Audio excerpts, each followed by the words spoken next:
This is the state of the nation. Ibifa Mugwanga. We are deliberate, we are reasonable, we are uncensored. The state of the nation with Henry Ssali.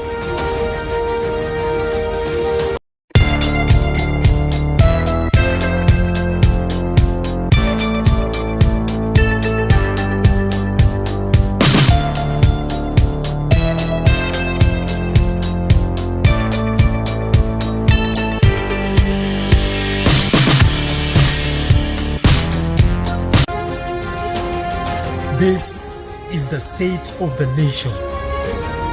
Ibifa Mugwanga. We are deliberate, we are reasonable, we are uncensored. The state of the nation with Henry Ssali. Right. Welcome to the African Alumni Association. My name is Henry Ssali, and this is the state of the nation. Before we start, we wish to acknowledge this land on which the University of Toronto African Alumni Association operates. For thousands of years, it has been the traditional land of the Huron-Wendat, the Seneca, and the Mississaugas of the Credit. Today, this meeting place is still home to many indigenous people from across the Turtle Island, and we are grateful to have the opportunity to work on this land. Again, welcome to the State of the Nation. My name is Henry Ssali.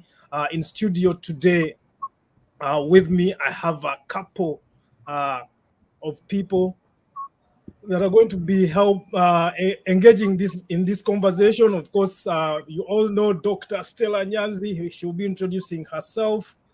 We do have Marion Kirabo, Council Marion Kirabo. She'll be introducing herself. And of course, Engineer Oulanya Olenge I, who also will be introducing himself. Pleasure to see all of you. Allan Mutagubya is running late. He will be joining us as soon as he can. But why don't we delve into the conversation right away, starting with the introductions. I'm going to start with Dr. Stella Nyanzi. Of course, I'm going to start with the ladies, and then finally the gentlemen will come in. So Dr. Stella Nyanzi, welcome to the State of the Nation. How are you feeling? And are you excited about the conversation that's going to transpire?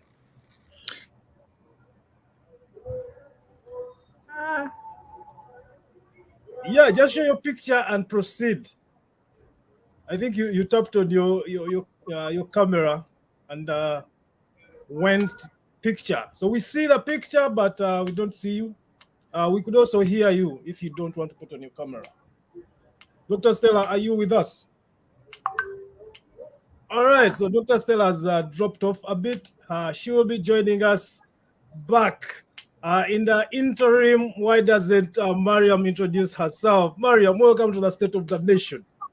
Thank you for having me, Henry. It's a pleasure to be here. My name is Marion Kirabo. I am a law student at Makerere University and also the CEO of an initiative called Next Generation Woman that deals basically in making sure that there is an improvement in women's participation in political offices, especially at institutions of learning. So for us, we do it at a micro level because we believe that you need to start grooming leaders when they're still young. And the more people grow up, the more young women grow up with this thing that I have a right to be a leader, I can't stand for this office. It becomes easier for them to continue and participate in national politics later on. So that's basically what I do. And it's nice to be on this show to examine some of the legacies of one of our most prominent leaders in this country. So I'm glad to be here. Welcome to the State of the Nation. I know I have seen you work very hard to speak up for ladies or women or girls, young girls. You do a great job. And thank you for joining the State of the Nation officially. And I hope you are excited to learn and educate our nation. Thank you. All right. Okay. So we do have two Stella Nyanzis. Hey, wait. Okay. Okay. I think she's having network. Okay, so Stella Nyanzi, are you with us now? Yes. So thank you very much, Henry. Something is happening to Yeah, my there's an echo. screens. Yeah. So are you good now? I should be good. Yeah. Can you Okay. hear me still? We do hear you. Yes. Just very quickly to say that something is happening to my screen. It's wonderful to be here. My name is Stella Nyanzi. In Uganda, when somebody dies, we say chitalo nyo chitalo dala. And so I commiserate with Ugandans all over the world upon the loss of a great man, a leader in our parliament, a leader of our generation, a brother, a father, a husband, a son. It's wonderful that you've been able to bring us together. You've brought some of Uganda's best brains, right? An engineer, a lawyer, myself, yourself.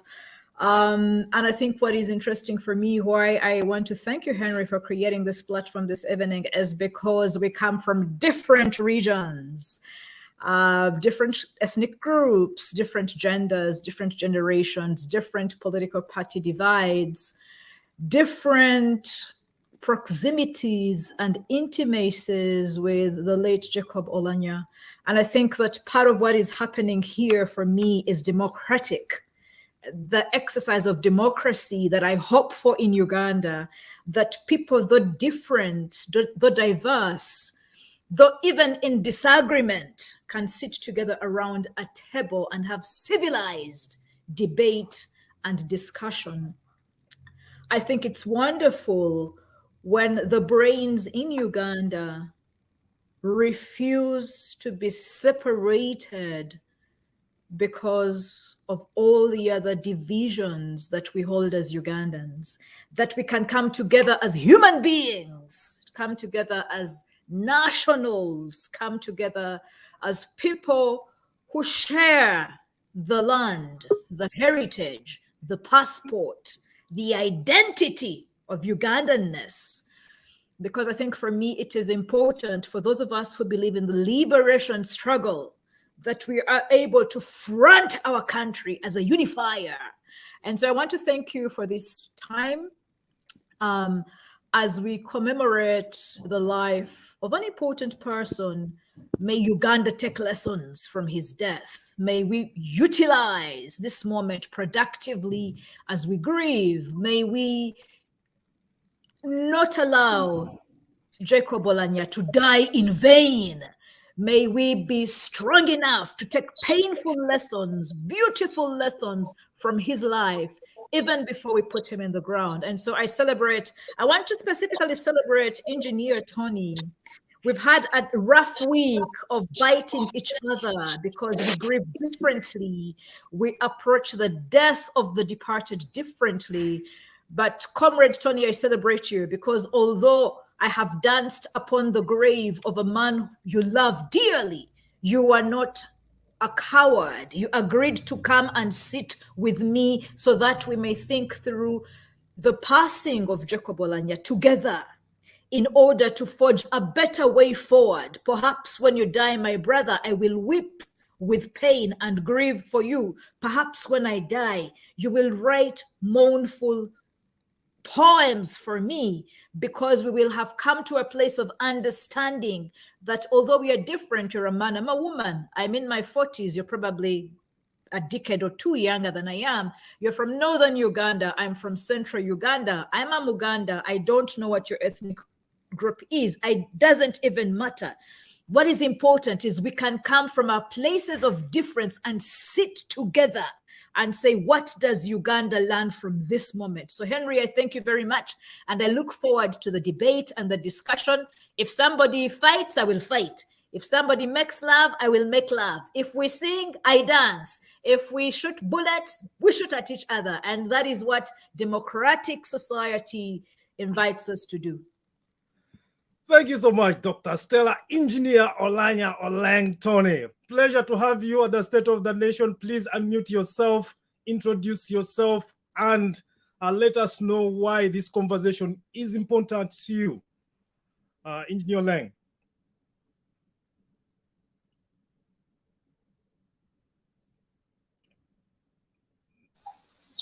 All right. Thank you, Henry Ssali. Thank you, Dr. Stella Nyanzi, and thank you, Marion, and my good friend Allan of the Now Generation. It's good to catch up once again. It's been a long time. It's a sad moment for Uganda, sad moment for Acholi, sad moment for Northern Uganda, for having lost a great leader in the person of Right Honorable Jacob Oulanya, the Speaker of Parliament. He was deputy and then eventually became Speaker of Parliament. My name is Oulanya. My name is Oulanya Olenge I. I'm an engineer by profession. Since it's just introduction, I'll keep it at that. But most importantly, I'm a young civic leader, human rights and civic activist. And I'm glad that I'm sharing this platform with Dr. Stella Nyanzi. As a feminist, I'm also a feminist. I think I'll remind Stella of a few moments we shared together. Perhaps she could have forgotten, which would be in the later time of the discussion. I believe it's introduction, so I'll leave it at that for now. I respect your desk and leave it at introduction. Thank you. Thank you so much for joining us. Next in line, the policy analyst in the house, Mr. Mutagubya Allan. Pleasure to have you at the State of the Nation. I hope you're excited to be here. Please introduce yourself. Thank you, Henry, and everyone. I'm glad to share a platform with Dr. Stella Ssali. I've been following her once in a while, putting forward those disturbing comments on her posts on Facebook. Comrade Oulanya, I think he's one of those who have gone through my hands. Chilama Marion, renowned feminist at the alma mater. I am glad to join this conversation. I also join the rest of Uganda to commiserate the loss of our speaker, the Right Honorable Jacob Oulanya. I must say that I'm one of those who have been following him ardently and have been admiring him. Yeah, my name is Allan Mutagubya. I am a zoologist by profession. I am a second-year student of zoology. I am an entomologist by designation. I am a father of one beautiful daughter.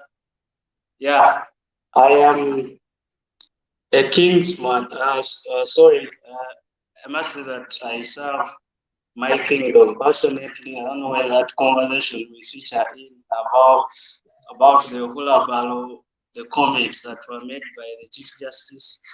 I serve my kingdom passionately. I represent the professionals on Uganda Youth Council and also serve on my county executive as representative for cooperatives.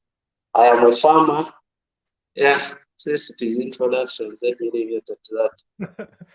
We are excited to have all the different people, the different professions, and the different ideologies that you bring on onto this conversation. Pleasure to have each and every one of you. The State of the Nation and of course the African Alumni Association continues to commiserate with all Ugandans, the people of Acholi, all parliamentarians, and all friends and family of the late Right Honorable Dr. J.O. We are going to have a discussion, of course, examining not just his leadership legacies, but everything in between. How does Parliament operate? Why does it operate like that? Were they in their right minds when they decided to elect a new speaker amidst the mourning process of the late? All these conversations perhaps are going to come in through, but before we start, I would like to bring in a little bit of some of how the speaker, the late speaker himself, thought about the processes of Parliament and how he described how he works both with people, but also how the Parliament, he thinks, he conceptualized the operations of the Uganda Parliament. Please listen in. The sound of this bell alerts members of parliament that plenary is about to start. During the weeks when it is his turn to preside over the House, Deputy Speaker Jacob Oulanya always enters the parliamentary chambers at exactly 2 p.m. Oulanya says he always keeps time out of respect for other people. So the biggest problem that we have when we don't keep time, first, we don't show respect for people we have engaged to do things with. And then secondly, we make things overrun when they shouldn't. Oulanya says the speaker needs to prepare carefully before each sitting. This includes being conversant with the day's order paper. Then I go through each item to understand, so that I have a perspective of what is likely to happen. And then I go through them and I give a time estimate. Sometimes the debates in parliament are very emotional and passionate, which can lead to tempers flaring. He, however, says in such situations, a sense of humor helps to calm the House down. When members are upset about something, you can't do any work. You have seen examples. So I try my best to keep the House lively, have people laughing. When people are happy, they do a lot of work. They actually do a lot of work. And in most cases, when Oulanya gets to parliament, the House is almost empty, but he says this does not bother him a lot as long as those MPs whose business is scheduled in the order paper are in the House. A member who should have raised some matter and requested for it, the time has come, the member is not there. That affects business of the House, and that's a matter of concern. He also says that some bills have been on the shelves of parliament longer than they ought to because the people who move them sometimes don't give them their due attention. Look at the Judiciary Administration bill. It has been in and out of parliament. The report was presented. Then you say, oh, we have to go back and consult. And this is from the executive, the movers of the bill. Now, so this become matters of great concern. Oulanya is known for his bow ties, and he explains why he started wearing them. Well, that's just my way of dressing. I used to wear bow ties with long ties. But from 2004 February, I stopped completely wearing long ties. So from 2004 February, I'm a bow tie man. Juma Kiria, NTV. Of course, we thank NTV for that clip, which captured the late Right Honorable Dr. Oulanya. OJO. Why don't we start with interrogating what a leader is? Who is a leader? What is a leader? What is leadership? Are leaders born or are they made? What are your thoughts? Can I start with Marion?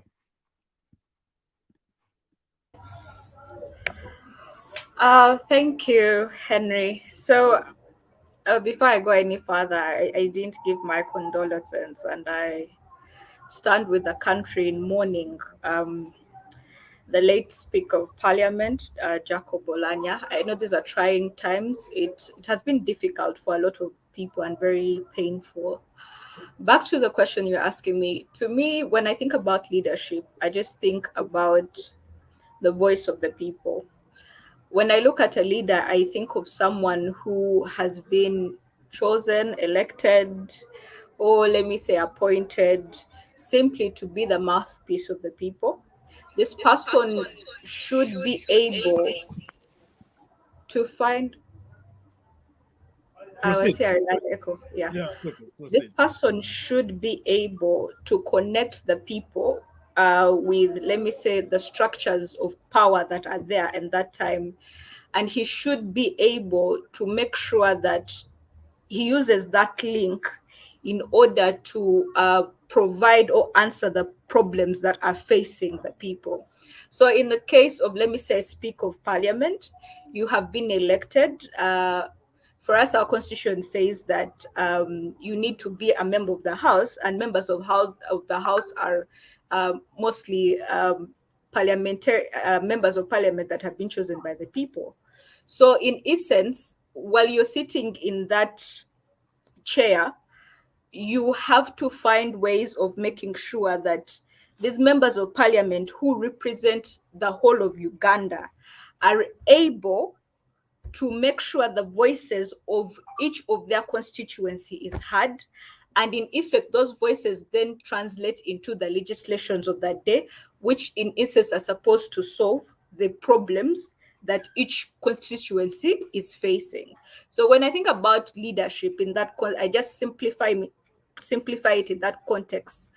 How are you, as someone who has been elected, helping people or guiding people in helping solve the problems of the day? How are you creating impact and change? That is a definition of a leader for me. Yeah. That's your definition of a leader. Dr. Stella, who is a leader? And are they born?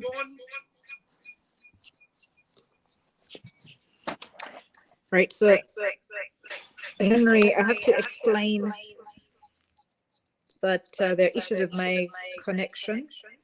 Yeah, I can see that. Is it possible for you to first have another speaker as I try to fix this for sure? Okay. Right. Engineer Oleng,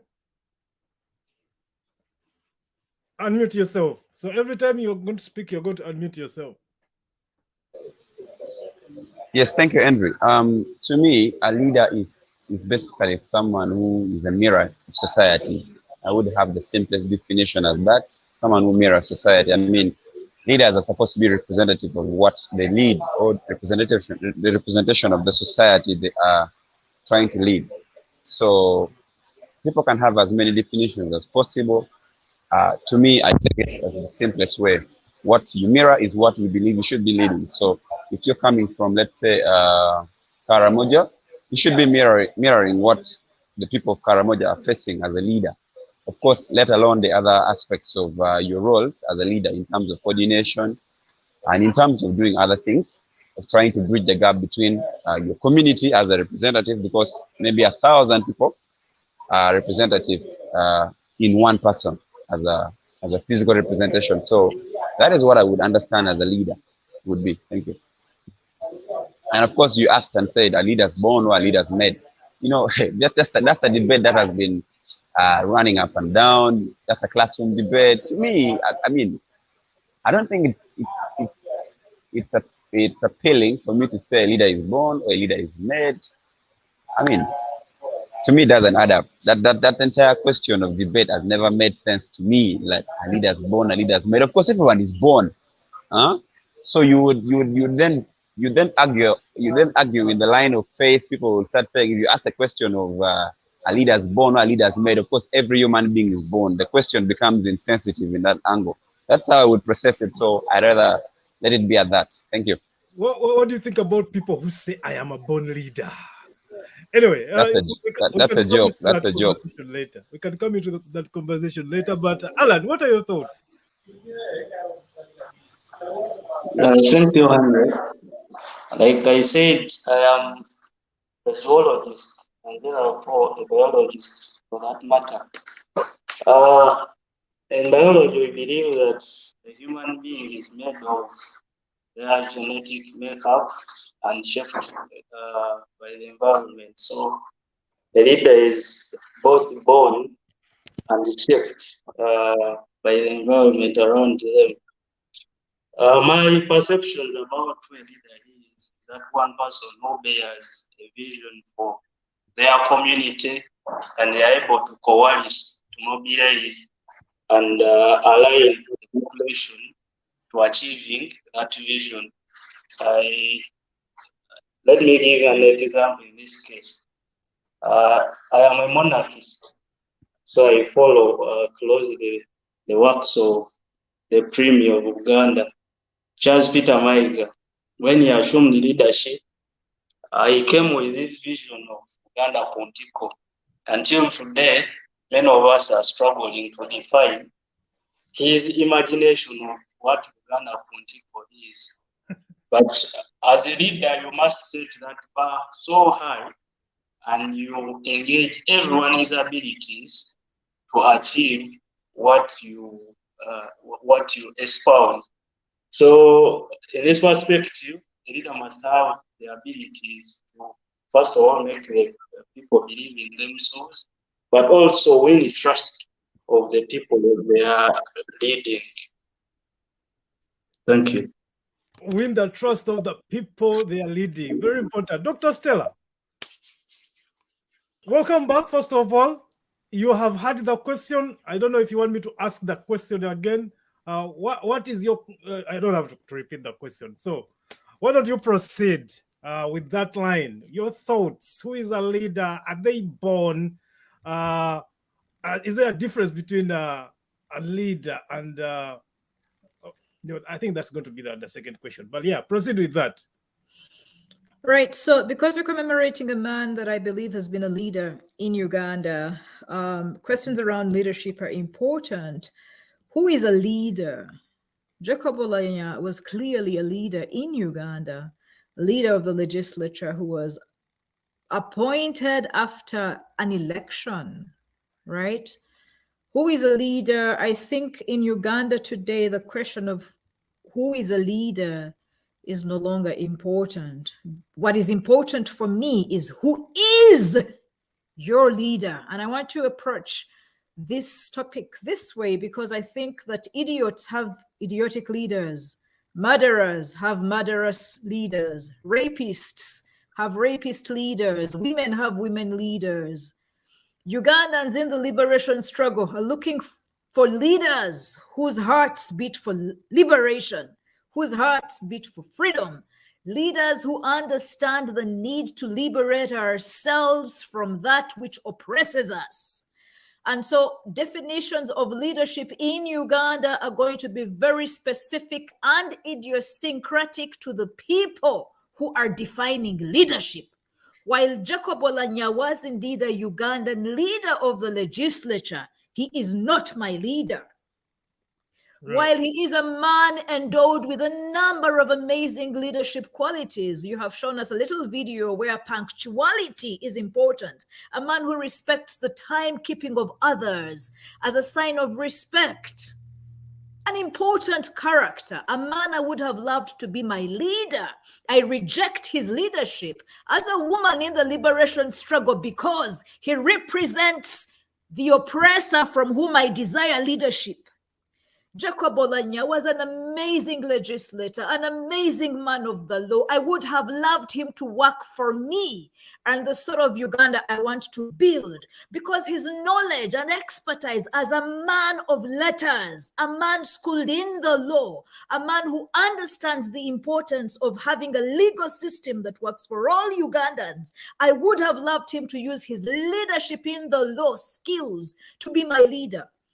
Sadly, in this moment, as a Ugandan seeking for liberation from the very regime he served and worked for, I reject his leadership. And I think for me that this is an important juncture that Ugandans have to understand. For example, I'm a Muganda, and so the monarchist Mutagubya would represent my king Kabaka, Ronald Muwenda. If Kabaka Ronald Muwenda Mutebi, being the Kabaka of the Baganda, being my Kabaka, begins to join the oppressors, he ceases to have meaningful leadership for me, even as a Muganda. If my father was alive and he is the head and leader of our family, the moment he begins to dine with my oppressor, his leadership as my father ceases to matter because I want freedom from that sort of oppressive leadership. And so to answer your question about who is a leader, I think that in Uganda we have reached a moment where those of us in the liberation struggle must define our values for ourselves. Those of us in the liberation struggle that I represent and strategically locate myself in know the sort of leaders we want as Ugandans. And so in Uganda, we have the national leaders who are appointed supposedly by ballot, who are appointed by a parliament that is bloated and whose majority represents the NRM. Do those leaders lead me? No, I reject their leadership. Are they good leaders? Are they good people? Do they have the virtues of leadership? Indeed, they do. I have said Jacob Oulanya is a wonderful man. I would have loved him to teach my daughter how to be a legislator. I would have loved him to teach my sons how to wear bow ties, for example. I would have loved my kids to be as fluent and eloquent as he was. However, because of our ideological differences, I reject his leadership. And so, Henry, I think that in our critical debate as intellectuals, we have an entomologist, a lawyer, an engineer, civil rights workers, you're a PhD student, okay? We have to think through these questions as Ugandans with brains. We should not think as Ugandans whose heads are in the gutters. Is Oulanyah a leader? Yes. Is he my leader? No. Is Oulanyah a good leader? The good will be determined by what sort of leadership he represents. And for me, Oulanyah Jacob represented the leadership I want freedom from. Anybody who was a leader coming into power under NRM, under Yoweri Museveni, represents the sort of leadership I want to forever be in my history, never in my present, never in my future. And so I have rephrased your question. Don't ask me stupid questions. Oulanyah was a leader. He was. Was he my leader? No, I reject him. I reject his leadership without fear, without shame, without anything, because I am a woman on a mission for liberation. I have no time to put regime enablers into the leadership that will kill me. Henry, I don't have that time. And so pardon me if I disrespect his leadership. Do I recognize his good, his skills, his expertise? I do. However, he chose to use all that leadership in the service of a regime that does not serve me. And I think for me, that is important for us today in Uganda.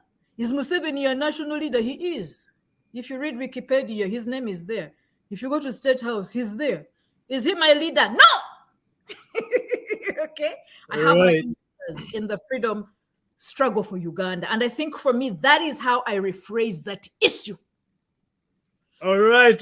Thank you so much, Dr. Stella. Before I ask some of the other comrades to respond to your definition or your conceptualization of a leader, I would like to let Ugandans and everyone who is watching us know that in academia, we have no stupid questions. We do interrogate each and every thing from the basics. So I would like to honorably disagree with the doctor that was not a stupid question, but rather a provoking question that has prompted you to answer the way you have answered.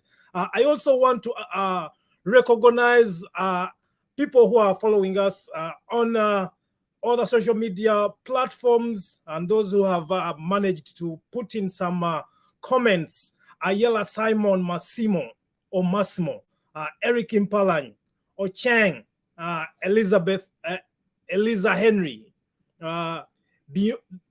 Binomogisha Godfrey, and Agile Remy, Asimo Nelson, Moshaben. Thank you so much for following us, and Nakui, I believe, as well. Thank you so much for following the conversation. Thank you for your contributions. Please continue the comments coming. Mr. Kirimi Olem, Salumi Calvin, thank you so much for following the respective panelists here today. Engineer Oulanya, your response to Dr. Stella's definition of a leader and description of the late Honorable Dr. J.O. Unmute yourself, please. So I'll start by keeping my promise. That is to remind Stella Nyanzi where we interfaced, perhaps. So it happened that Stella was incarcerated. She was in Luzira prison. As someone who looks up to defending the rights of other people, looks up to the sense of humanity, I think I had a conversation with a few friends. That was Frank and Musiri David. And I think we took a visit to Luzira Women's Wing. And we so happened to visit Dr. Stella Nyanzi there. She was still in prison. And we had a very good chat. And among the things we discussed was the living conditions inside the prison. Stella narrated to us how she was being beaten whenever she would do a few funny things. And of course, we chatted ways and had a discussion. And then later on, she got out of prison. I think from then after we didn't meet, but that was my best encounter that we had with Stella. And then the last time, and then the other first time we met with Stella was at Gulu High Court here when she came, the time when Honorable Kyagulanyi was arrested and was being arraigned in the court here. So that's what I could basically remember about Stella Nyanzi. But most importantly, what touched me so much as someone who values humanity across the divides of political understanding and orientation is how and in the manner in which Dr. Stella Nyanzi has been handling the whole situation surrounding the death of Right Honorable Jacob Oulanya. I'm a very frank person. I'm a very open-minded person. I love to see people express themselves. But I think there's a limit to which everyone should speak, and there's a limit to which everyone should respect each other's boundaries. I believe in our culture, as we know it, it's very, very wrong for someone to start mocking the dead. I think what I have observed of Stella Nyanzi, she has taken upon it herself to openly mock the life and the death of Jacob Oulanya. This, she made it in her poems. Of course, I read and understand the metaphorical expression Stella was putting across. But you see, Stella, very many people are going to understand your poem critically in the layman's English, not in the metaphorical and artistic way you've written it, okay? And so, to a normal Ugandan, to a layman's understanding, it's mockery of the highest order.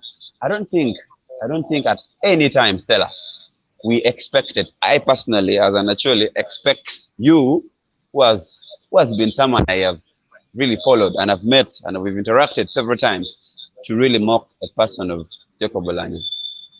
Okay, that is one thing that I thought Stella Nyanzi, if we get a platform like you've created, Henry Ssali, Stella would do an apology to the family of Jacob Oulanya, one, two, to Ugandans, because Jacob was a national leader, irrespective of him representing Omoro as a county, as a member of parliament, but he was a national leader. He was a member of parliament and a speaker at the same point. And then for your information, Stella, I don't think your understanding of speakership makes sense. You say clearly here that Jacob Oulanya was appointed as speaker. I expect you to be a good scholar. Jacob wasn't appointed as speaker. Jacob was elected as speaker by members of parliament, including, you don't know, it was a secret ballot. I'll assure you that your MPs from the FDC did not vote him. I'll assure you that your MPs from NUP did not vote him, okay? So you can't debunk his legacy by saying he was appointed. That is unbecoming from a very learned person like you. I don't think that makes sense. For me, I think, and I still insist very much, Stella Nyanzi, you deserve, and I think the best way to do it is to apologize to the family of Dr. Right Honorable Jacob Oulanya for what you've so far done. Because to me and to the people of Acholi, to the people of Uganda, that is mockery of the dead. You don't mock a dead person.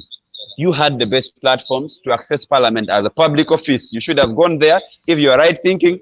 If you are a strong person, just like you tell me that you are bold enough to speak truth to power, I am also bold enough to speak the facts and the reality to you, Dr. Stella Nyanzi.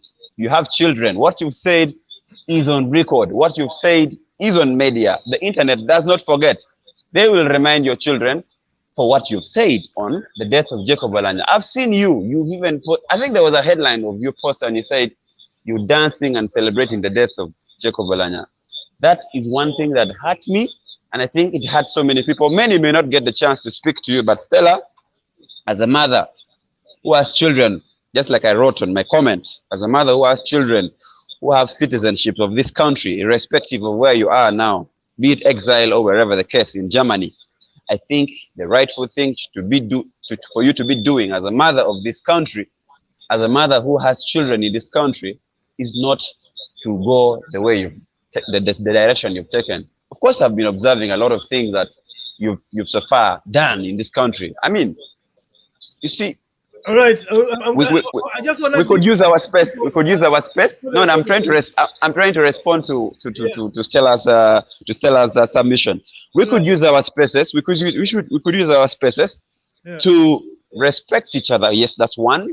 Right. And I also want to agree to Stella to a very large extent that our country is getting to be sharply divided across so many lines. And as a country, you've been observing what has been happening on Twitter. Okay. If you see what is happening on Twitter, you will think Uganda is moving in the very worst of directions.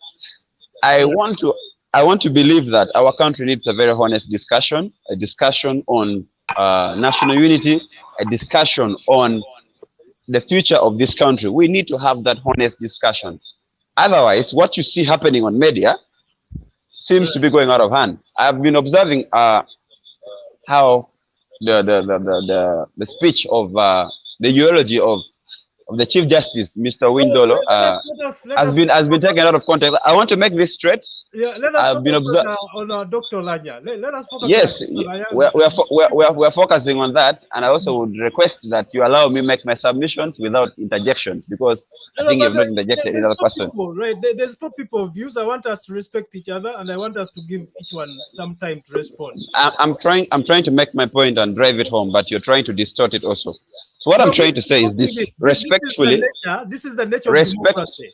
The nature of democracy, you have to be given a certain period of time to submit, but you also have to listen to other people to respond. I don't think I've run out of my time yet. If you compare the times Dr. Stella used, have I? I think you have. So what? No, I doubt. I've been timing myself. So unless you tell us how much time we're supposed to use, so we can be in check. Yeah, each one. Like. So maybe to sum it up, because even your interjection is killing a lot of time. I'm trying to say that in regards to my other submission, that I agree with Stella, that this country needs a very honest discussion on unity. We need to have a discussion on having everyone on board as a country. We need to have that honest discussion, because there are people who take advantage of this to divide the country across every line that they could use, tribe inclusive.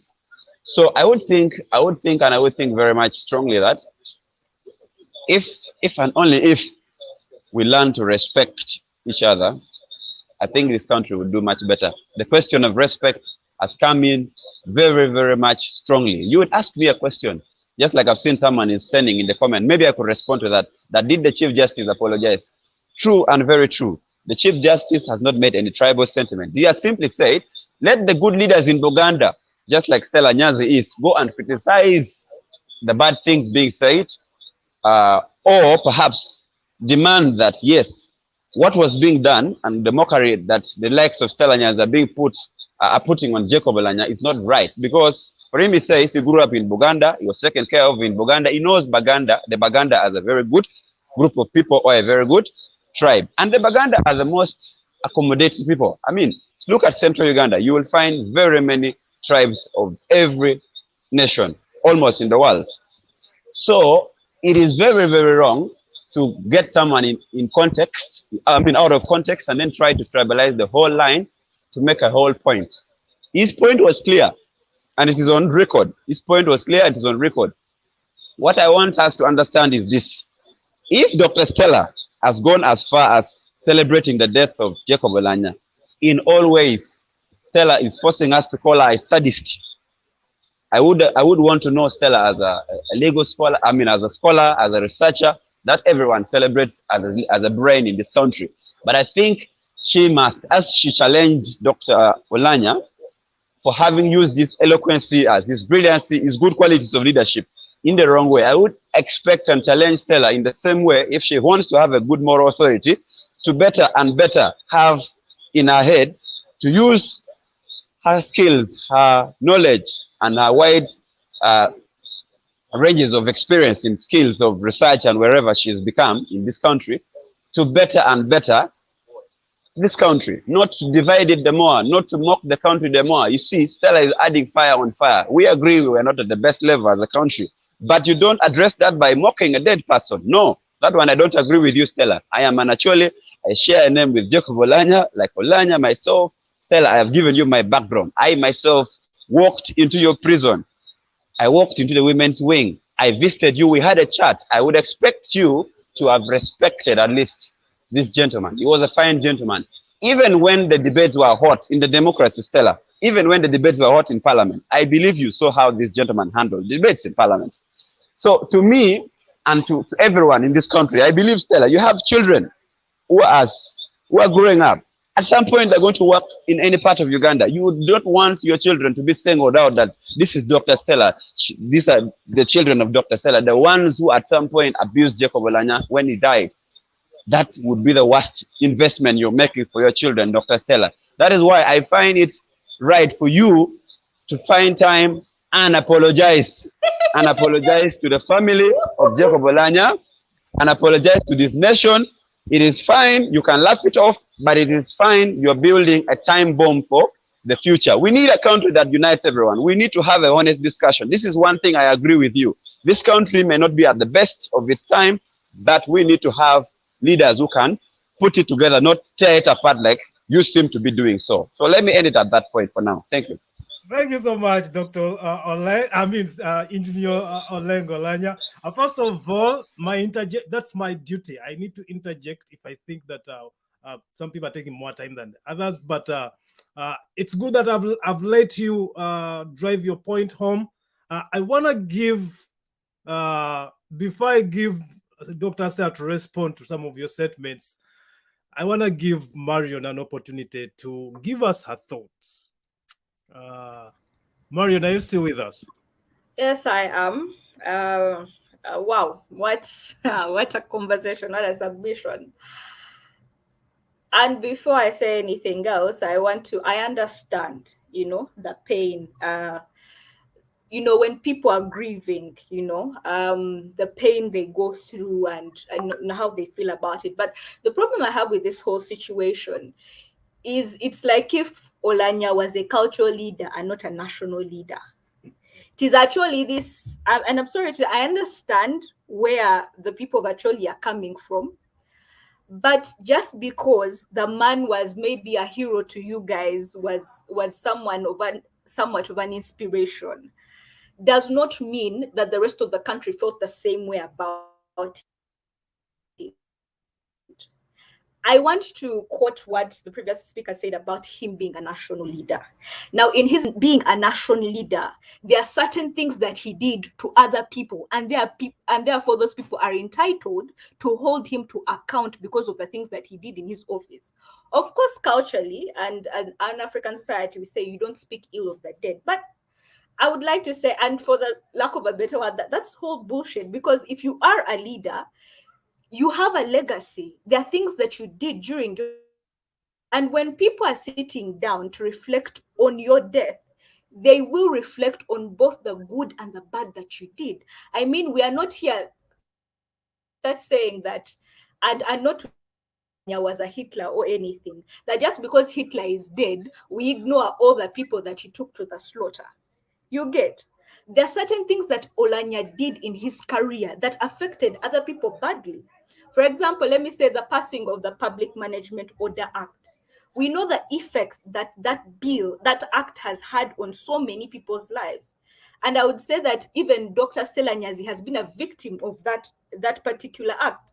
The right, how it curtailed the right to demonstrate peacefully, how people started, how police used it to start rounding up people and curtailing their freedom of association.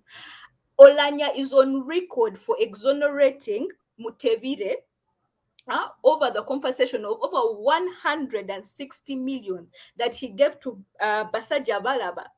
Like, this man chaired a committee that made sure that they scraped off term limits. There are so many things we can talk about Oulanyah. During his death, one of the MPs from Acholi during the time of his reign as deputy speaker, one of the people from Acholi sub-region MPs even called him a disgrace because he had presided over a session that passed the Public Management Order Bill.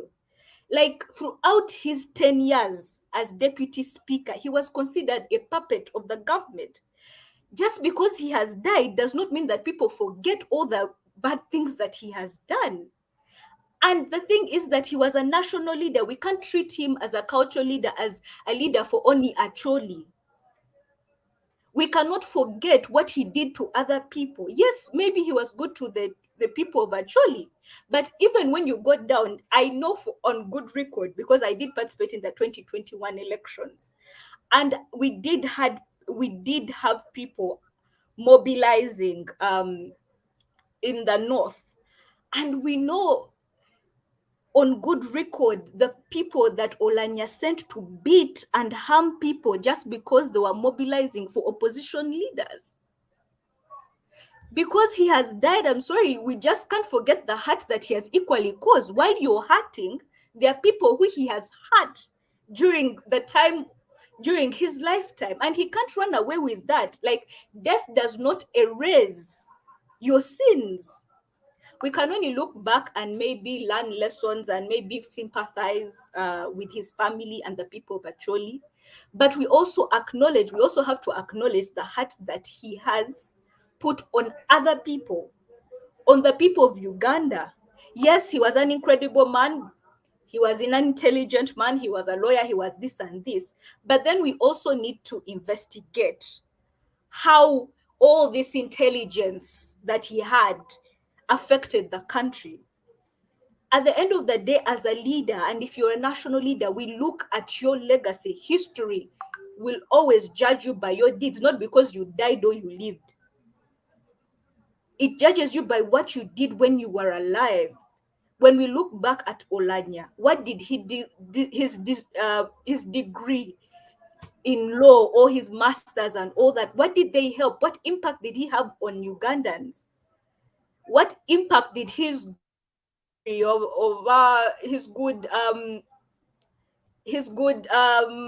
time over punctuality skills, his good debating skills, what did all that intellectualism, was it a waste? What was its contribution to the country? That is how we judge leaders. We're not going to judge Oulanya as if he's a cultural head or he's a king of the Acholis. We are going to judge him as a national head, as someone who was a head of an arm of government and what he did. He is not a cultural leader, he's a national leader. And therefore, he owed the nation something. He owed it to us to do better. He owed it to us to protect the sanctity of parliament and not to make it some kind of pit latrine where the president can go in and out. Those are things we will not forget. These are things that were in newspapers. These are things that we talked about when he was contesting against Rebecca Kadaga. I remember the sheer fear that opposition leaders had that they all backed Kadaga, even her being an NRM an NRM leaning, because they feared what the parliament would be under the leadership of Oulanya. We will not forget that just because he has died. Yes, we sympathize with you and we get your pain, but you need to remember that this was a national leader. He's not a cultural leader of Acholis only. And this whole thing of using tribe, Simani Acholis, this, but Uganda is not made up of only Acholis. There are people like me who come from Kasese. You cannot expect me to start praising the UPDF after one of them dies. I forget this guy's Olwen. The Orel, I forget his name. General. Yeah, you can't expect me to praise him if he dies, because I remember the hurt that he caused the people of Kasese. So because he comes from the north, suddenly I should forget what hurt he did to my people. He was a national leader at that time. UPDF is a national army. But because he has died, suddenly I'm supposed to say I'm supposed to feel bad about it? No. If you're a national leader, there is a certain standard. We're going to hold you up whether you die or you don't die. We are going to hold you by the things that you did during your lifetime. This whole talk of Simanyi tribe, and it is you people that are causing the division. There was nothing wrong with what the people in Seattle did protesting. They were asking valid questions. Why is it that every time we have to spend billions and billions of dollars, and yet this man is the head of an arm of government that is in charge of allocating budgets. We are just from a pandemic. He should have found it right and proper to, this is the time for you to say, hey, the health sector is suffering. As a Speaker of Parliament, let me make sure at least we allocate as much money as we can to the health sector. These are the conversations that we should. Because you are national leader, suddenly you don't owe us any accountability. Because you're from Acholi, you simply don't owe us any accountability. Then go and become a cultural head of Acholi. You have nothing. You have no right to be in national politics. If we are going to hold you at the standard at which they actually hold you, that is really wrong. So when Museveni dies, just because he comes from the West, we should not say anything bad about what he did. We should forget all the people that he's responsible for killing, murdering, abducting. We should forget all his sins because he has died. Really? Is that what you want Ugandans to do? That's the president's job. We don't speak. It is really wrong. It is wrong. And those who are saying that over Simani, Stella Nyanzi is propagating tribalism, and over Bobby Wine is propagating tribalism. The people of Seattle are propagating tribalism. It's to say that the whole idea of Uganda rotates around Acholi and what Acholis want. I think it's a high level of entitlement generally. And if we're starting to say that, then me as Kasese, I will say that for us, we haven't even had anyone as a head of any arm of government. We should also start asking for what is ours. You are the ones propagating this kind of tribalism. And it's really, I'm sorry to speak, I'm really pissed off and really pissed off. I'm sorry to speak, it's not an angry term, but it is despicable to me that a person who claims to talk about human rights cannot hold his leaders to account and will rather hide his head in the sands of tribalism to cover up for all the dirt that these oppressors are doing. You don't have no right to call yourself a human rights activist if those are the arguments you're going to give. Right. So this conversation is about legacy of the legacy. We are examining the legacy of the Right Honorable Dr. J.O. I'm gonna give my friend Allan an opportunity to respond. You have had the conversation. What are your thoughts? Thank you, Henry. I have listened to everyone. Feminists seem to be so bitter with the deceased. I beg to look at it from a different angle. Like I said, I am one of those who admired the late Jacob. I liked his demeanor. I liked his calmness. Holding an institution like Parliament of Uganda requires someone who has the ability to look at all the fronts. There are very many political parties in Parliament and independents. So someone's demeanor brings the balance, and I think Jacob Oulanya had the character that we needed of a speaker. The world has not gotten a chance to watch him steer that parliament because he fell sick, I think, a few months after taking charge. One, Dr. Stella Nyanzi agrees with me that the late Jacob was a leader. Where she differs is who the late was serving. And I think I want to look at it from that perspective. The late Jacob Oulanya was NRM in the first place. But when we trace back his history, he was formerly UPC. And until I think 2011, when he lost, no, 2006, when he lost, I think his county is when he transited to NRM.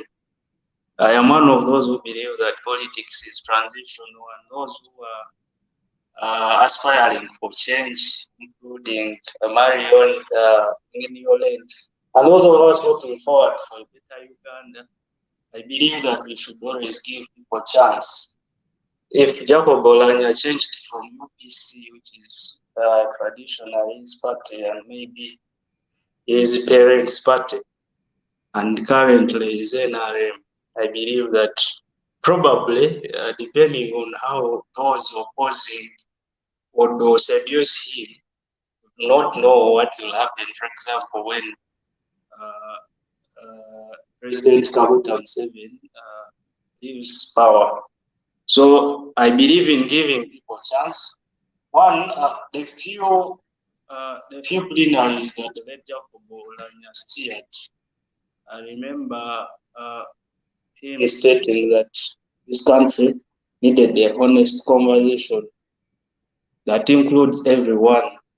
We needed to discuss the kind of country we would love to see and maybe our children and grandchildren. And unfortunately, we've not been able to watch him steer that kind of conversation. He also stated that our parliament, he was mindful of the quality of debate that comes from our parliament. I believe every one of us is not satisfied with what we are seeing. And one of the things he stated categorically after assuming parliament was that every MP should mind about the level of debate they put on the floor. He encouraged them to do research. We've not had a chance to really see him lead that kind of conversation, but I think the spirit in which he was speaking was for the good of this country. I have been following a few comments lately that have been run about the deceased, and I think it was one of the recent years, the Anti-Corruption Day. He boldly stated before the head of state that everyone was corrupt, including him. So I want to resume that he included the head of state. I think that was so courageous of him. I don't know so many people, save for the Dr. Stella as well on the other side, who can speak the truth to power. And he stated that to address the issue of corruption, everyone has had to look into themselves. For me, I want to give him credit because I've not seen so many people do that. Jacob Oulanya, like Dr. Stella said, that was maybe the devil's advocate, just because he's NRM. I want to remind Dr. Stella and the likes of Marion that Parliament of the Republic of Uganda has members from FDC, NUP, DP, mention them. That implies that all the MPs that subscribe to that parliament are literally serving the NRM, or representing the interests of Yoweri Kaguta Museveni, the president. So it is not enough for us to demonize Oulanya, because collectively we should hold these MPs who come from these other parties accountable, because they always have chance when they are drafting the order paper.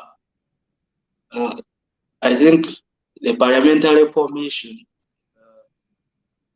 the leader of opposition now will stake what is put on the order paper. So as we demonize the NRM, we should be mindful of the contribution of those who we think represent our interests.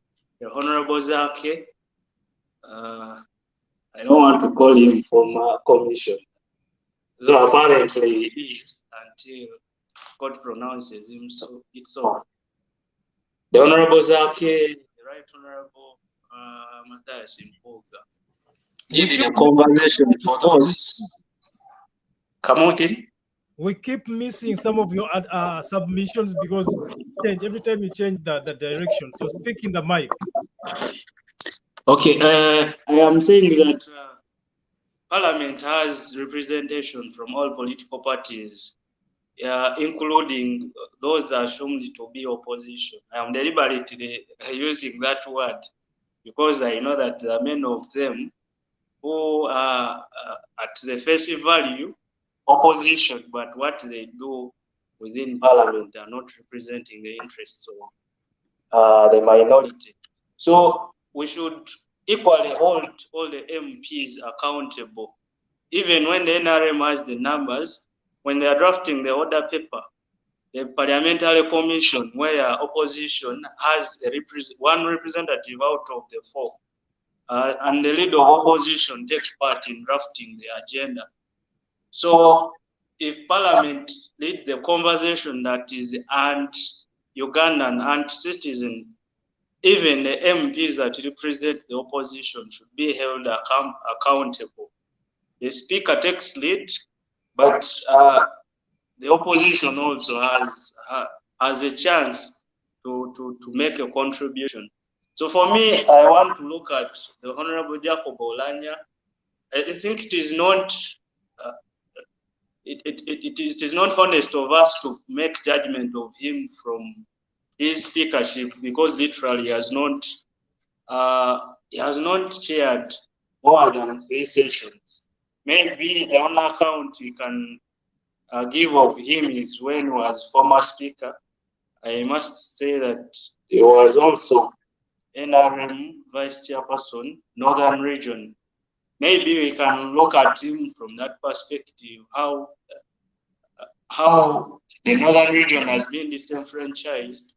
And when you look at his chairmanship again, I think he had just attained that position. So yes, the dead should be accountable, but we should balance the debate, even when we have feelings and emotions that we have about particular people. From Dr. Stella and Marion, I want to urge you to have that kind of feeling that in politics, even those that we disagree with, we should create an environment that allows them to join us. I think when we go to the extreme ends, we are doing a disservice to this country. Thank you. Thank you so much, Mr. Mutagubya. I think the debate is balanced. We have Dr. Stella and Marion trying to interrogate the leadership of the late, and we have you and Engineer Olenge trying to defend the legacy, the leadership legacy of the late. Of course, I'm going to give Dr. Stella an opportunity to respond. And then give Engineer Olenge to respond as well before I ask another question, because it seems the debate has already been intensified. So, Dr. Stella. Right. So, very, very interesting debate. I want to thank Tonny for his honesty. When an engineer becomes emotional, you know that the mechanical part of him has been penetrated by the power of words of those on this side of the divide. And I salute my... So, mockery. Mockery is a weapon. It is a linguistic style for those of us who use words, okay? I will dance on the grave of every enabler of Museveni. When my father died, my own father, from whose thighs I was made, I told the mourners that I had lost the most amazing father in the world. I also told the mourners my father was a horrible husband who beat my mother when she was pregnant and she lost the baby. And I told the mourners that my dead sibling in the grave who my father beat out of my mother's womb should receive my father and curse him in welcome and say, "Why are you a wife beater?" This is my father, Dr. Joseph Nyanzi. The world said, "Stella, you are a witch." When people die, we don't say that to them. And I said to them, "Who of you can claim to be called Nyanzi. My father's name was Nyanzi. My own name is Nyanzi. I'm his first child.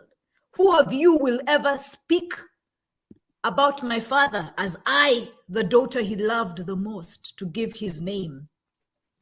If I can dance on the grave of my father, what about the man, another man? If I speak truth to men who beat wives at the death of my father, using my father's example, what about Ugandan leaders who are leading in the name of democracy? Democracy invites freedom of speech. Freedom of speech includes mockery. If Oulanya wanted me to praise him, he should have contested and challenged those who abuse power. And so I celebrate Marion when she says, but look at Poma. I could give a range of bills that were passed into acts of parliament when Rebecca Kadaga lacked the power and will and authority and ability and shamelessness to stand at the passing of those bills. And she excused herself from parliament. Her absence meant that the deputy speaker had to oversee the passing of those bills into law. And so Oulanya didn't have to be speaker to oversee the enactment of bills into acts of parliament in our parliament for 10 years. When he was deputy speaker, whenever Rebecca Kadaga's conscience didn't allow her to participate in the evil of the legislature of our house that has been made wicked by the enabling of NRM, Jacob Oulanya rose to the chair.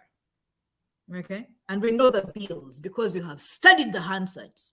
And so we didn't need any more time to know Mutagubya. We didn't need any more years to know what sort of leader, what sort of speaker he was. He was a speaker who enabled dictator Museveni. In fact, the end of term limits, not Tojikwatako, but the term limits was his doing. Okay, so there's POMA, there's also the amendment to the constitution, total rape of the constitution that enabled Museveni to have the boldness to then amend and remove the presidential age limit was an enabling of Oulanya.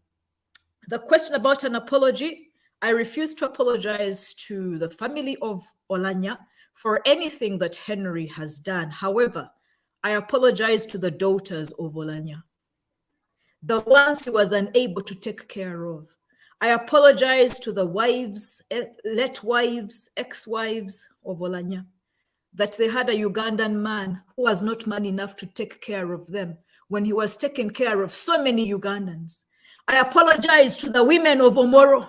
I apologize to the women of Apa, those women who undressed when their land was taken away under the leadership of Oulanya. I apologize to all those women who go to Lacho hospitals and the health centers in Acholi, those Acholi women whose health centers are not facilitated with drugs or whose doctors don't have salaries. I apologize for the deplorable health services in the northern region. I apologize for all the wars and the UPDF taking lives of men and women when Oulanya was in Apa. I apologize to all Ugandans who have had to take the subjection of such a deplorable leadership under the enabling of the NRM. My apology comes from a place of pain with all oppressed Acholi, who understand what it means to have an Acholi man working with the NRM and not serving them. I apologize. And so my apology is to the family of late Joseph Oulanya, because what he did when he was living does not allow us to grieve painfully with them. We shall dance on his grave. We shall play the Adungu. We shall dance Bola. We shall dance and celebrate and drink Ajoni. Because Uganda has lost another man who enabled a terrible regime. And so my brother Tonny Olanya, you came and visited me in prison. Thank you. You love me so much that you would understand what it meant to come and visit me when I was a prisoner of conscience, as a political prisoner, because I criticized Yoweri Museveni. Come and visit me again because I criticized Oulanya when you could not. When I told him to his face, Oulanya, you're a good man. We have lost you, but you didn't serve us, because today it's Oulanya, another man who dies. In the service of Yoweri Museveni, I will undress again, become a witch, and dance, play adungu, play ngalabi, play bakisimba, because that is what has happened. Uganda is divided. The third point in response. Tony, you say to me, Stella is creating division. Fuck you, Tony. I am not creating division. They have divided this country between the oppressed and the oppressors. Stella Nyanzi is just sitting with the oppressed and saying, hey, you died. Kamuchirabe. See the pain we felt in November when men and women, innocent Ugandans, were murdered by guns. Stray bullets, they called them. We cried and we wept. Sit and watch when the people of Kasese were burnt.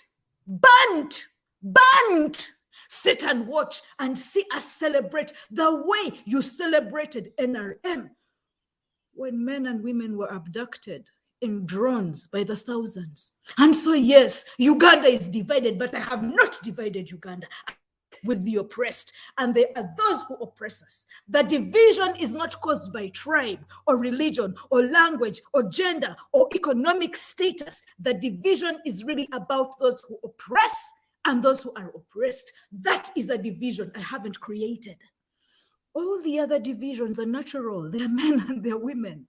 You're Acholi, I'm a Muganda. She's Kasese, he's Karamajong, and we are all Ugandans. Our colonial legacy is such that we are a fragmented people.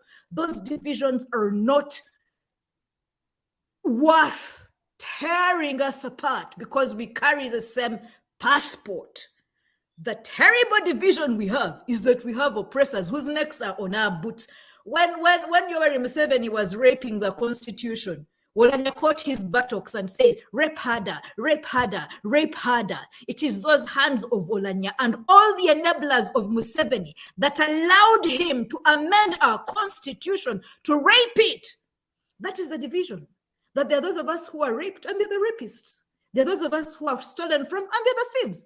And so I didn't create the division. The division is there. That is what the legacy of Oulanya shows us, that Uganda is divided.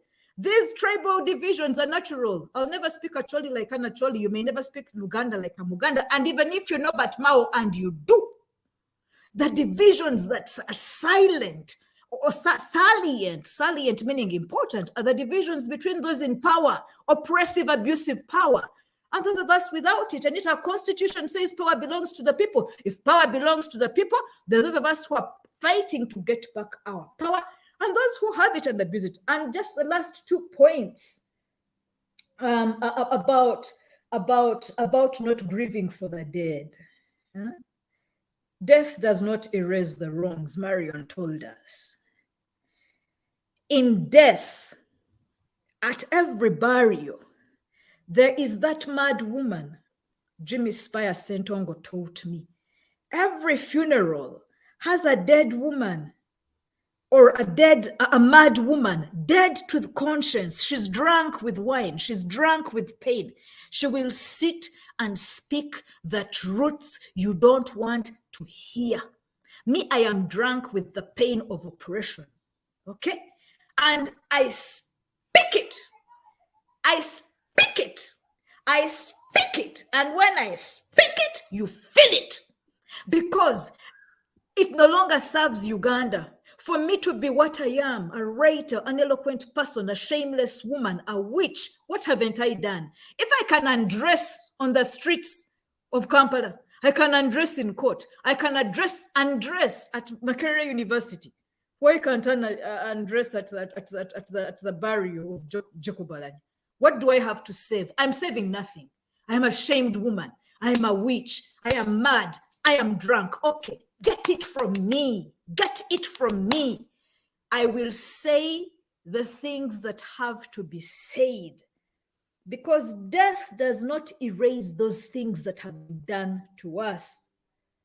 The MPs serving the NRM and the MPs serving the parliament, and so Mutagubya's point. Mutagubya, your point is no point. So what? The MPs in the opposition who are in parliament are not yet dead. Just as I'm calling out Oulanya, I will call out Zake. Marion from NUP can tell you I have called out Bobby Wine. I have called out Chiza Besigye. I am calling out Oulanya. I called out Mamdani. I have called out Anita Among. Okay? I call out whoever needs calling out because you're going to do nothing to me. I have paid the cost and the price to speak freely. When Tonny came to visit me in prison, I was paying. Every day I spent in prison was a day for which we went, I paid for my freedom of expression. And so the question about are we debating Oulanya the leader or Oulanya the father is a non-question. Or we are debating Oulanya actually or not, we are all debating the legacy of Oulanya. He was a father, he was a leader, he was a Choli, he was a national leader, he was all those things. If you want to praise him, praise him. But let those of us who want to criticize and critique him without fear of favor do the same.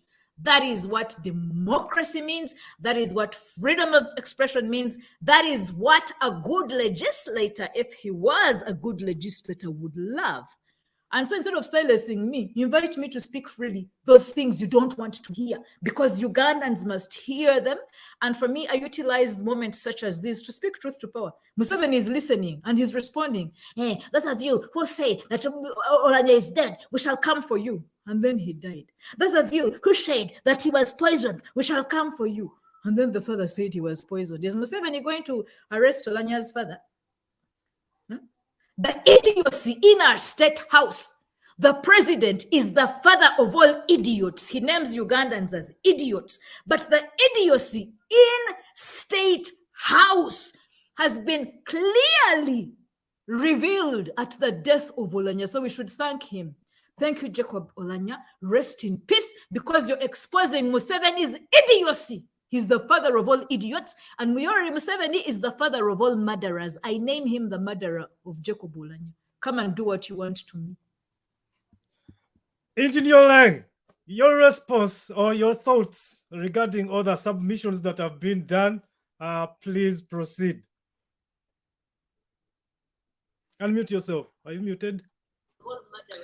Thank you, Dr. Stella, for your response.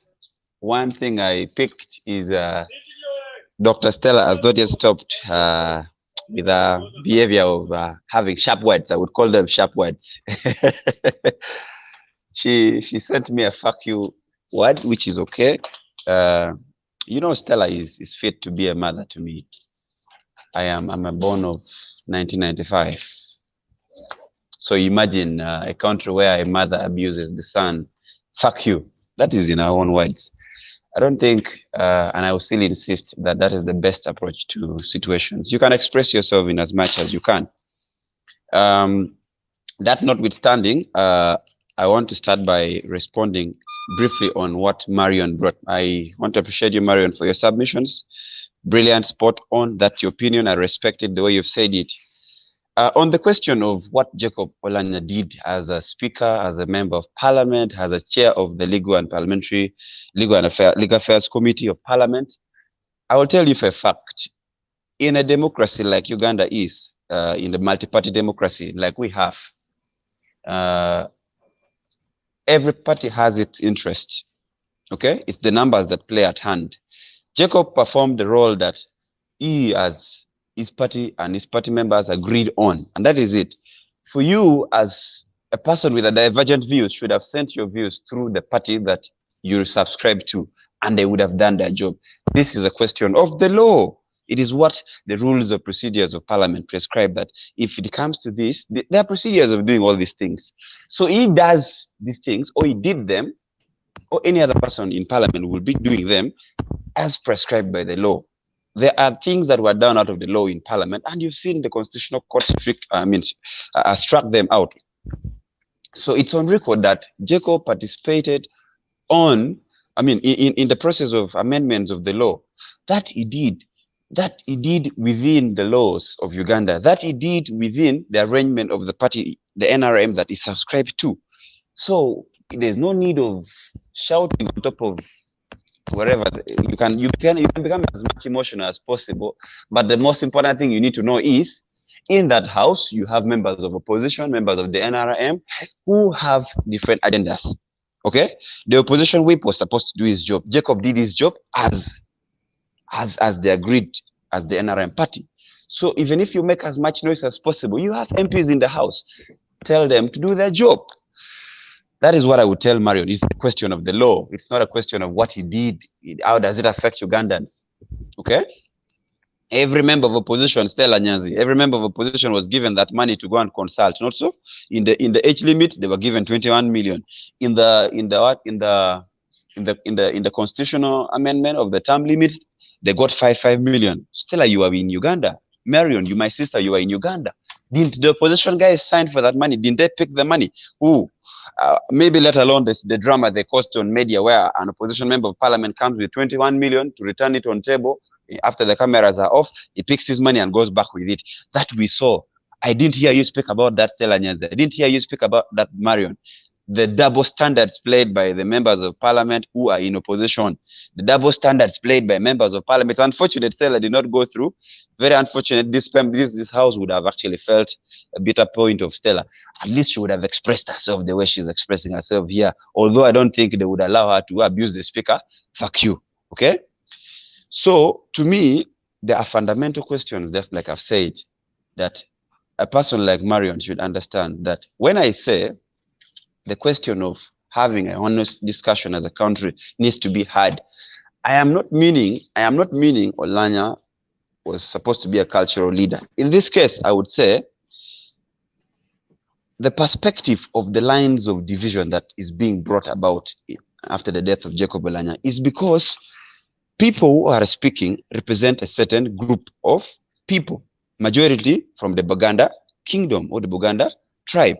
And this, the Chief Justice found it right for him to speak about this. And he made his story clear and said he was accommodated, taken care of, and he grew up from Buganda. Clearly stating that the Baganda are a very good group of people. He is challenging the good Baganda, the good Muganda people, or the Baganda people like Stella Nyanzi, or the other people who want to be known as the good Baganda people, to condemn in its rightful ways the wrong things being done, or the way things are being done, or the way a few groups who now seem to be the opinion leaders from Buganda are trying to portray the Buganda kingdom. The Buganda kingdom and the Acholi people have a very long relationship that cannot be broken just by the behavior of a few cliques of political people who now seem to have taken Buganda hostage. Dr. Stella, you need to take this very seriously. Even my sister Marion need to get this very straight. Okay? Uganda is for all Ugandans. And I want to appreciate, and I've been challenging a few people on Twitter who say that the Baganda are very tribalistic. And I told them, where is the capital city of Uganda? Almost all the government installations are in Buganda. I've never had a situation whereby the Baganda are saying, now take away parliament from Buganda. Go and put it maybe in Kasese. Take away the Entebbe airport. They've not said that. They have accommodated everyone. What the Chief Justice and what I myself subscribe to this school of thought is, if Dr. Stella Nyanzi is an abusive Muganda, I would expect a sane Muganda in the person of a different person to come and tell Stella this is wrong. By keeping quiet, you are condoning this kind of erratic behaviors. This is what I subscribe to. This is what I think would be the point of discussion. Okay? And I would clearly tell you this for a fact, that yes, the speaker has done his part. He's done his part. He's done his race. Okay? There are very many good things he's done that I've not seen or I've not heard my sister Marion and Dr. Stella herself speak about. I've heard Dr. Stella speak about APA land issues and blow it out of proportion. APA land crisis is not Jacob's crisis. Jacob did not create the crisis. It's a complex situation that you yourself do not understand. Okay? I've been to APA myself. You've not been there. You don't understand the issues in APA as it is. For you just see things in the media. You don't really take time. And I'm getting shocked that a researcher like you can speak without this kind of facts. Yes, it's true, people demonstrated. But did they demonstrate because Jacob Oulanyah was a speaker? Did they demonstrate because Jacob Oulanyah could do something about it? Yes, he did his part, okay? He did his part. Let us pick the things we know that we have proof or evidence or facts about. Yes, we all read the Parliament Hansard, okay? But there are things that Jacob did that are very, very good. He passed very many good laws. The NSSF bill, I've not heard Stella speak about the NSSF bill, including you, Marion, okay? Because there are things that will benefit you. So you now want to only want to demonize him because you think it is in your interest to demonize him. I don't think that is right. We are discussing the legacy of Jacob Oulanya. I am not hearing you speak about the very good things Jacob Oulanya did.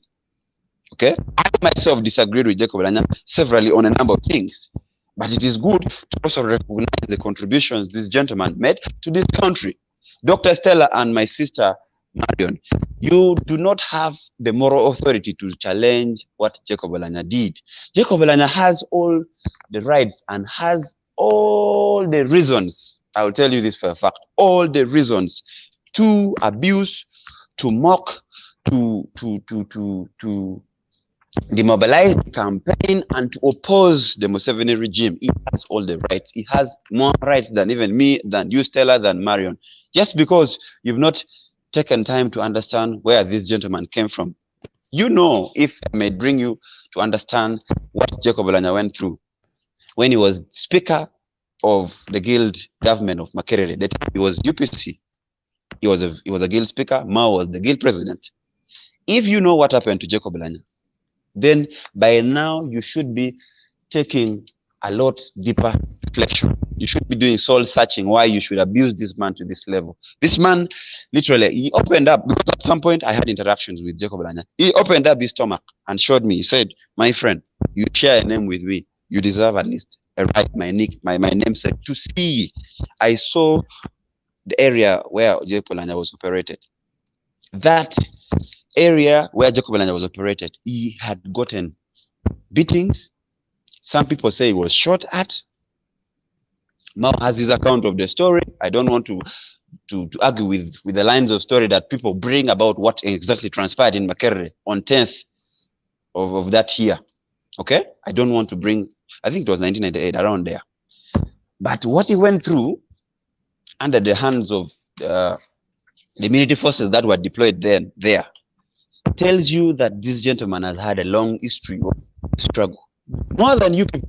I would even say you don't hold the moral ground to challenge Jacob Oulanya on the issue of fighting the oppressor, as you call him. Jacob did his part.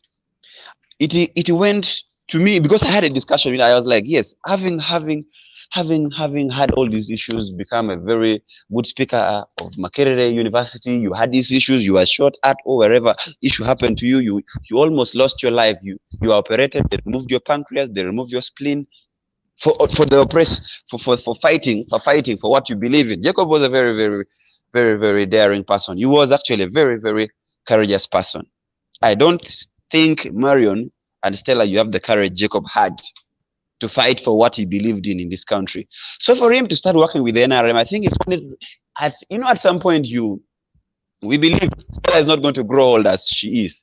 Stella is not going to grow maybe into 60, 70 years as the lady who will come on a platform like this and say, my son Olenge, fuck you. No, at some point Stella will grow with age. She will learn. She will become, age comes with a lot of things. Unless the people also become insane as they grow old. Okay, I wouldn't believe Stella is that type. I believe Stella is still young enough Ugandan to still get to sanitize herself, to be a better citizen, who will bring her opinion on table, who will logically agree with someone, who will intellectually handle this kind of debates, not bringing the F words every now and then, and it's not nice to me. Fuck you, so fuck you, fuck you, I would fuck you, think, fuck you, fuck you, fuck you. Come on. I would think this country deserves better from people like Stella. I would think we deserve to hear better from people like Stella, because I've told you, Stella is fit to be a mother to me. So for my mother to come on this platform, which is being watched by several people, to abuse me and wrap it off, fuck you. No, it's okay. I feel this country. Fuck you. This country. This is not for the bad. Me and Stella have no problem. And Yeah. even if I meet Stella, we will meet and talk. But I I know. respect, Can we I respect respect, the I platform at res, least and I not use the respect, flag I anymore? respect the line of debate that the country needs to have this kind of debate. It's good. It's very healthy for people to speak up their mind. But I think there are limits to which we have to do the for God and my country talk. Okay. So for me, as a young citizen, I think Jacob Oulanya, as we celebrate his life, did a lot more for this country. It was shocking and hurting for me to see people majorly wearing noob colors, red berets, which are, of course, regalias of the National Unity Platform Party, demonstrating in Seattle about Jacob Oulanya and how and why he's receiving treatment and why money is being spent on him, which I heard Marion, my sister, speak about. This would be my honest opinion. As a country, we do not have the best of the health facilities. And true, these are among the things that I want us to discuss as a country. Okay? People in government must find time and space, because at some point you will fail to get these facilities. I would think as a country we cannot fail to get the best facilities to put in our health sector. This goes to all the opposition members of parliament, to the NRA members of parliament, to the independent, because parliament is the one that does the budget in this country. They control how money is spent, how money and how resources are channeled in this country. Okay? So for every member of parliament, I don't want the burden to be only thrown at Jacob Oulanya. He did his part as a speaker, as a member of parliament. So we should challenge everyone. It was very, very wrong for members of the National Unity Platform from Seattle to go and demonstrate. Okay? To go and demonstrate and say, you should go back. You should go and do better health services. The issues being raised are issues that were valid, that health services in Uganda are not the best to its capacity. Okay? So for them to say taxpayers' money is being spent on a person like Jacob, for their knowledge, Jacob is number 3 on the order of precedence in the country. Was number 3. Okay? For some of us who still celebrate his life, we still say, we use the present tense. Jacob is number 3 on the order of precedence in the country. So he is accorded a VIP status, even if Stella Nyanzi was a prime minister, okay, which I believe are some leader in this country. If Stella is a prime minister and Stella has issues that may not be sorted as a country in the medical profession, okay, in the medical profession, a referral is not bad. People are referred at levels of the hospitals that they are in. If you're health center 1, you can be referred to health center 2, like that. I mean, that's why we have Bolago, we have regional referral hospitals, we have the national referral hospitals. So it is also up to the international level. I've also heard of people who are maybe referred from London to go and receive maybe treatment in France or in Germany, depending on the facilities in those countries, okay? And the level of research, the level of expertise in those countries, okay? The level of Jacob Oulanya, he is a VIP in this country. So for Jacob Oulanya to be flown out of the country, it is within the law. Go and read the constitution that you seem to read and understand, often to understand very well, my sister, Marion and Stella. It is within the law for a person of a speaker or even a member of parliament to be given first-class treatment at the fastest possible way, which in this case of Jacob Oulanya he was stabilized from Mulago, then was flown out of the country. How many members of parliament have been receiving treatment on government and then on parliament money, which is taxpayers' money? Just like you were making noise all over. I mean, that was mockery. It was an open thing that I challenged Robert Kyagulanyi to come and rebuke it. It was not proper. Never proper. That is what can anger a certain section of Ugandans, and to believe, because these tendencies of these people are abusing us. These people are simply acting out of what they believe is wrong, is what spills over, because this is now spilled milk. If and only if this country understands that yes, there are people beyond Jacob Oulanya or other than Jacob Oulanya who have been flown severally. Okay, I don't want to mention names, but the members of parliament, very many of them from the opposition, who have an insurance policy from parliament, which is taxpayers' money, our money, and have been flown out. And I've never had Marion speak about them. I've never had Dr. Stella speak about them. It is a shame. It is a shame. Then you come and say, I do not deserve to be called a human rights activist. It's okay. It's fine. You can be an activist and you can claim the whole space of Uganda as you alone as an activist. But I think we need everyone in this country. Okay? I do not agree with everything Dr. Stella says, but that did not stop me from going to visit her when she was in her worst moments, or maybe in the prison. We went and shared the moments and it was good. Okay? So I think this country needs to move away from these bare minimum lines of division. And I agree with Stella. Those lines of division might have not been created by me and you. Some lines were created by the colonialists. Some lines have been created by the economic situation in the country. Some lines have been created by bad leadership in this country. Okay? And I want to agree. And I think that we don't have to escalate them. Where I disagree with Stella is the fact that she agrees with me that there are those lines, but she acts contrary to trying to solve the situation. Instead of trying to solve the situation and giving better opinions and policies, Stella seems to be stretching this country further apart, which is widening the scope of the problem, which is widening the space of division that seems to exist. That is where I strongly disagree with Dr. Stella. So perhaps I would want to end it there. Maybe if you could allow me to listen to a few comments because I need to run away. I have another talk show here. You can't run away without. Yeah, that's why I wanted to listen quickly because I have another talk show coming in. Without Marion responding, but just.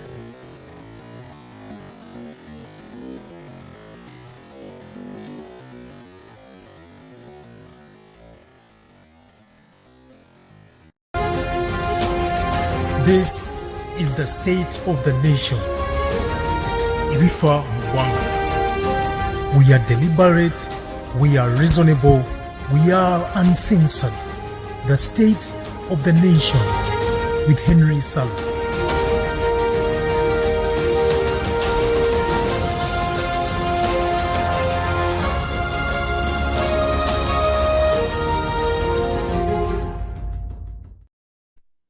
Please follow us on Facebook, on Twitter, and on YouTube. We are going to hear from Marion shortly as she responds, but before she does respond, I want everyone to see this clip as well. Just around the corner. Okay. The first business of the House on the 19th will be the election of the leaders of the 10th Parliament.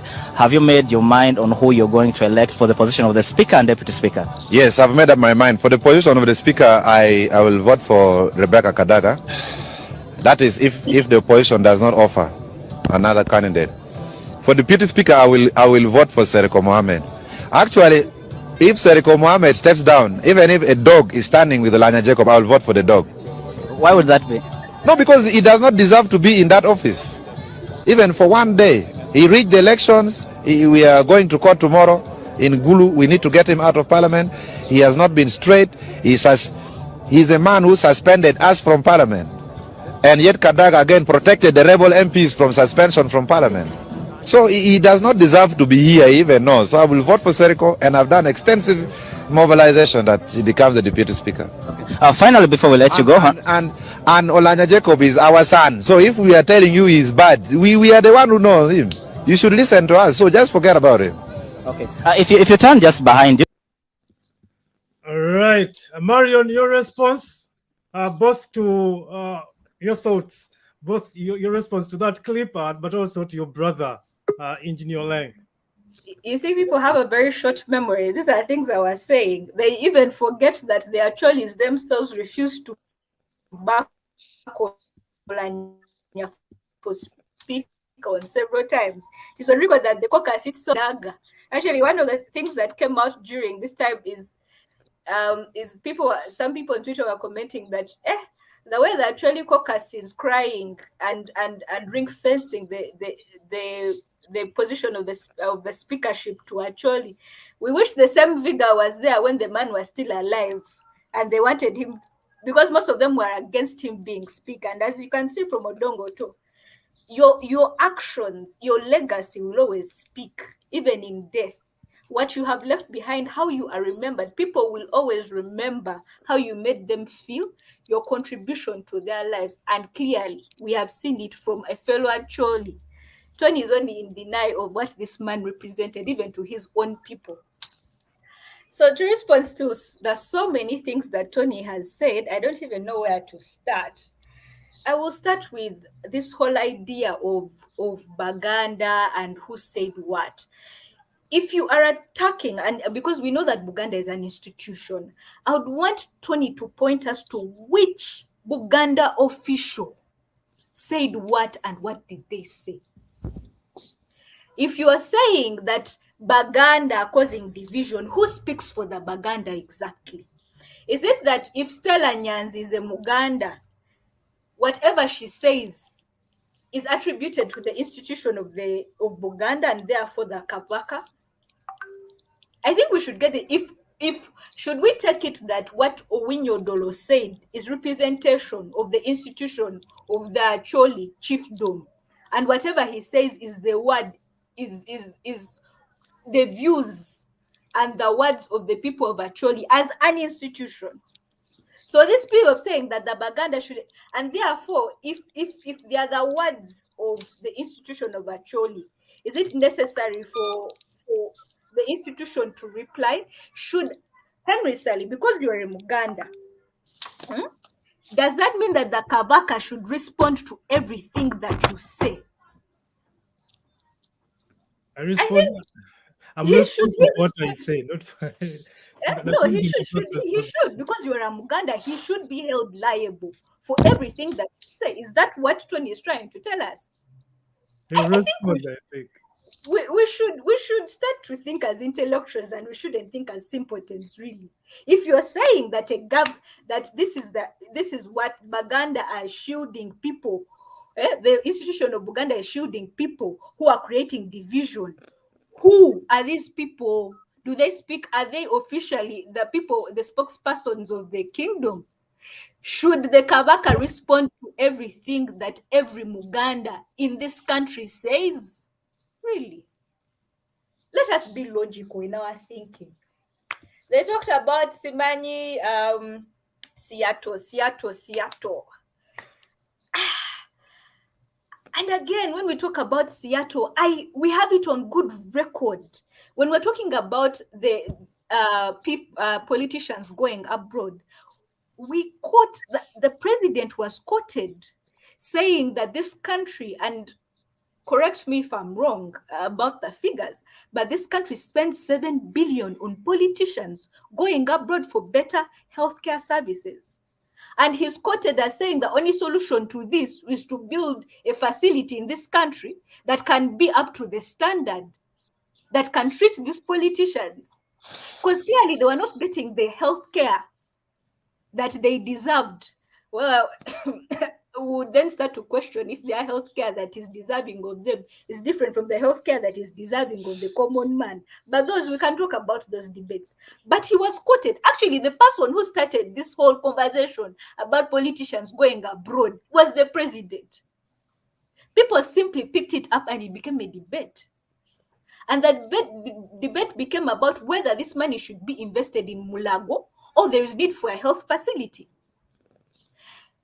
Doctors and intern doctors went on strike in this country because they are not being paid. Facilities are poor. Like, this is a debate that has been going on. It is not a debate that so many people just suddenly picked up when Oulanya was in a critical. This is a debate that has been going on in this country. No one can fault the people, the Ugandans in diaspora for picking it up because it's already been going on. It has been going on since the pandemic. So I don't get where people are putting it, Simanyi on Nup, on Seattle, Simanyi, Vichi. This is a debate. So if we are talking about, if we are condemning politicians, should we also condemn the president for talking about politicians going and receiving medical care elsewhere?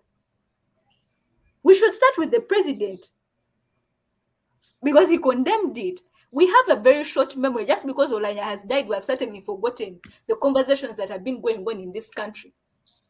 I don't want us to be hypocritical. Right. He also talked about opposition, opposition this, opposition that. I think, like Stella has told you, right now we're talking about Oulanya. When they also members of opposition die, we'll also talk about them and how they have contributed to their country, but also to take people down memory lane, people who don't seem to actually know the gravity of what Oulanya did.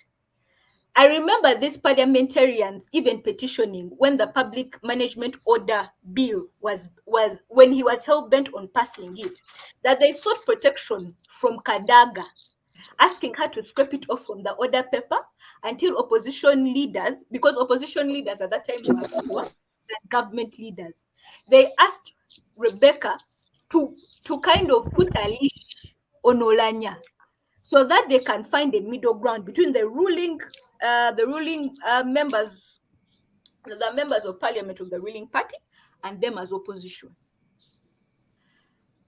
At that time, the current the prime minister at that time, because Kadaga had removed it and she had agreed, let us scrape it off the order paper and proceed as if it's not there until we find a middle ground. Amama Mbabazi gets into a meeting with Kadaga and Oulanya and convinces them otherwise. He even orders Oulanya that he should what? He should make sure that that bill is passed, come rain or sunshine.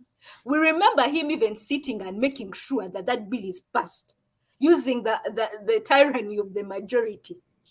And as Stella told you, that because Rebecca Kadaga could not have the could not sleep well at night, or could not have the conscience of passing such a ridiculous bill, she excused herself from the process. And they pick me of government, Oulanya, like he has always been, and that is his legacy, a pick me, always ready to do whatever bidding Museveni wants him to do, was the person who said, oh yes, I am ready to do whatever you want, even if you want me to pass the public management bill, even if the public is opposed to it, I'm going to do it, even if it's unconstitutional. I mean, as a lawyer, he should have known that this bill was unconstitutional. They took it to the Supreme Court and the Supreme Court kicked it out. But as a lawyer, he should have known that he is presiding over an illegality. So that person talking about Oulanya kept to the laws. Well, in this case, he did not.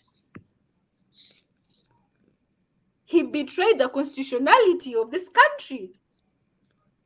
He knew the laws and he knew what he was doing was wrong, but he did it anyway because he could. So that is how he will be remembered. I don't want people to start twisting facts of what happened. Clearly, in that case, the opposition tried the best it could.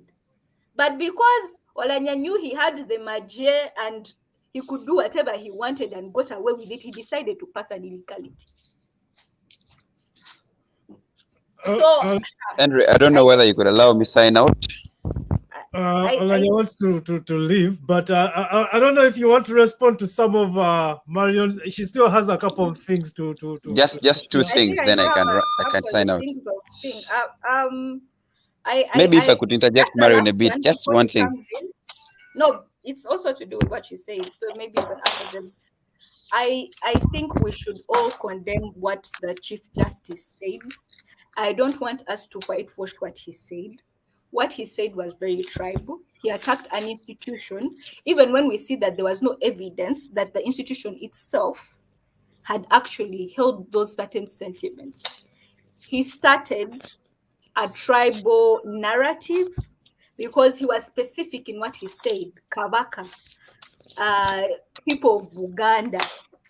And it goes back to the question I asked initially, who is Buganda and who speaks for the kingdom for you to say those things?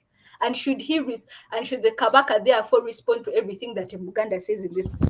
It was wrong what he said. And as someone who heads the judiciary, which is supposed to be the institution of impartiality, if I was a Muganda, I would be scared every time my case comes before him, because clearly he has something against the kingdom. He even started flaunting lies of the fact that the Kabaka was flown out in a presidential jet, which clearly was not true. So if I was a Muganda, whenever I would come and your Chief Justice is handling my case, I would be very, very, very perturbed. Because what if he's tribal? I don't know what's going through his head. If he can say such things out, him holding the public office, then what is he doing presiding over my case? How will I know that he can preside it justly?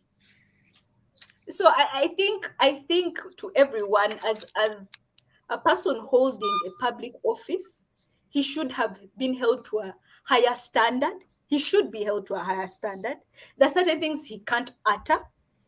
Even if he thinks them, he shouldn't say certain things in order to protect the sanctity of the judiciary, at least. I think he owes the people of Buganda an apology. If anyone owes anyone an apology, it is him. And he also owes the judiciary an apology, because he shouldn't be saying such rubbish in the public arena because of what he represents: fairness, justice, impartiality. Yeah. Tonny, respond quickly before. I want. Okay, fine. I wanted to just let Marion know that disagreeing with someone, just like Odongoto disagreed with Jacob, does not mean Odongoto now hates Jacob. He doesn't talk to Jacob. I think that's a very low line of thinking that you've gotten into. It does not mean they hate. It's your statement against yourself. So I love the fact that your statement is eating you against yourself. And then you also need to be listening. I didn't talk about hate. You listen keenly. Please quote me well. I am trying to help you on the issue of quotation. You are misquoting and my mouth. What was your word? What did you say? Come again. Just repeat the same statement you said. Don't put words in my mouth. I didn't talk about hate. I just told you that they don't trust him with the position. It's different. I can disagree with you and not trust you. Doesn't mean I hate you. So what is your definition of trust from the video of Odongoto disagreeing with Jacob? On disagreeing with... just does not trust Jacob with the position. Doesn't mean that he hates him. He just doesn't trust him.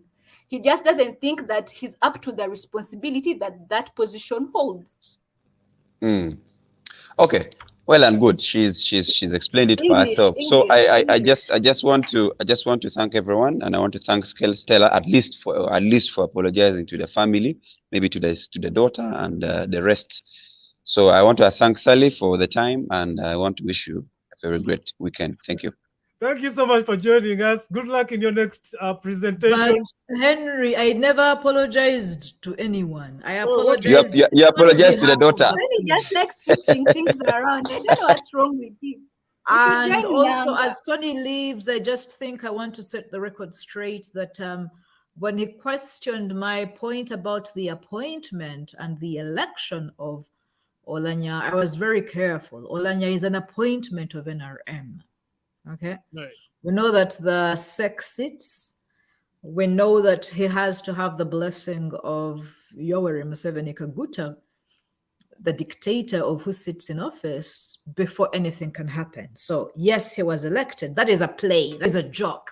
That is a charade. That is pretension done in the name of democracy. But it's an appointment. Anyway, I know that Henry, it's your time to speak, so I will reserve my other responses to Tonny when you call me. Allan. Unmute yourself. Thank you, Henry. I've listened to everyone. I want to disagree with Comrade Oulanyah in his absence. He should not sugarcoat that the Chief Justice was quoted out of context. I think I want to add my voice to that of Marion. The Chief Justice owes this country an apology in specific terms of Uganda. It was so uncalled of him. We cannot stress what triggered him to make such statements. I think what we expected of the person of the Chief Justice and one who hails from the northern region, would be an inquiry, an inquest into what would have killed the fallen hero. Maybe for now, the president stopped us from making comments on what could have caused the death. But of course, following his period of sickness, we are told that he had colon cancer, and told that I think I saw some MPs making comments that his health situation would only be handled in 3 hospitals that are in 3 different countries, one being Seattle, the other being France, and I think another one being in Israel. I want to go to dig deep into our health system in that regard. Marion just said that the president stated that 7 billion is spent on treating political leaders abroad. And we are told that about 2 billion was spent on getting the Chief Justice to Seattle. That comes to about 9 billion. If we are to construct, for example, health center series, each costing 4 billion. Comrade Allan. Yep. Stella is supposed to head to the airport shortly. I wonder if you can give her 1 or 2 minutes to wrap up her thoughts, and then we can continue the conversation with that. No worries. Stella. Right. Thank you very much. I have to catch a flight. I'm sorry. I just wanted to say very quickly that I'm very grateful to Tonny, because although we disagree, he has still been able to come, and I think we need more of these engagements where people from different divides come. And I think that what intellectuals do is to debate on behalf of the nation, and we should not be afraid to do this. The KLM issue has been mentioned by Mario to say that KLM should sue. KLM does not belong to the president of Uganda. KLM is KLM. It's a private franchise that belongs to the Dutch. And for Owinijolo to tell a lie, an easily provable lie about the Kabaka's flight to Germany is shameful. It's a disgrace. It's also criminal. It is criminal. Okay, so the Chief Justice of Uganda is a criminal. He lies. Of course, the tribal sentiments are important. The issue about Seattle shows how ethnic divisions can become the center of attention when we are not an ethnic people. I wanted to tell Tonny that Milton Alimadi, son of the soil, Sholiman, Northern Uganda, in diaspora, is among the leaders of that so-called NUP protest. He's not a Muganda. The Acholi who understand what it means to have a working health system joined all other Ugandans and people in diaspora, not necessarily of Ugandan origin, who wanted to use that opportunity to speak truth to power. So the protest was not about Oulanya. The protest was about Uganda. It was not by only the Baganda. It was by every good intentioned person who believes in a public service, a public health service system that works. And so we should disregard this, the ethnicization of struggle. And again, about Seattle, the dictator, the oppressor must never determine for us how we fight for him. And so those of us in the liberation struggle, those of us fighting for freedom, must refuse to be ashamed and embarrassed about how we protest. If it means going to eat food at the grave of the dead oppressor, we go and eat food and dance and drink beer, because our methods are non-violent and they will not be understood. The enemy will try to make what we do shameful and insane, but we alone must determine the terms of our engagement. We shall not fight them with guns, but we shall fight them by means we find justifiable for us. To go to just like to dance at a grave is not done culturally. To call an ill patient out of hospital is not done. But the circumstances of oppression we have been reduced to have introduced a culture of resistance that is much more important. It takes precedence over any other culturally customs we have. And so we are a hospitable people. We are a grieving people. We are a patient people. We believe in healing for all humans, okay, the right to health. However, our liberation comes first.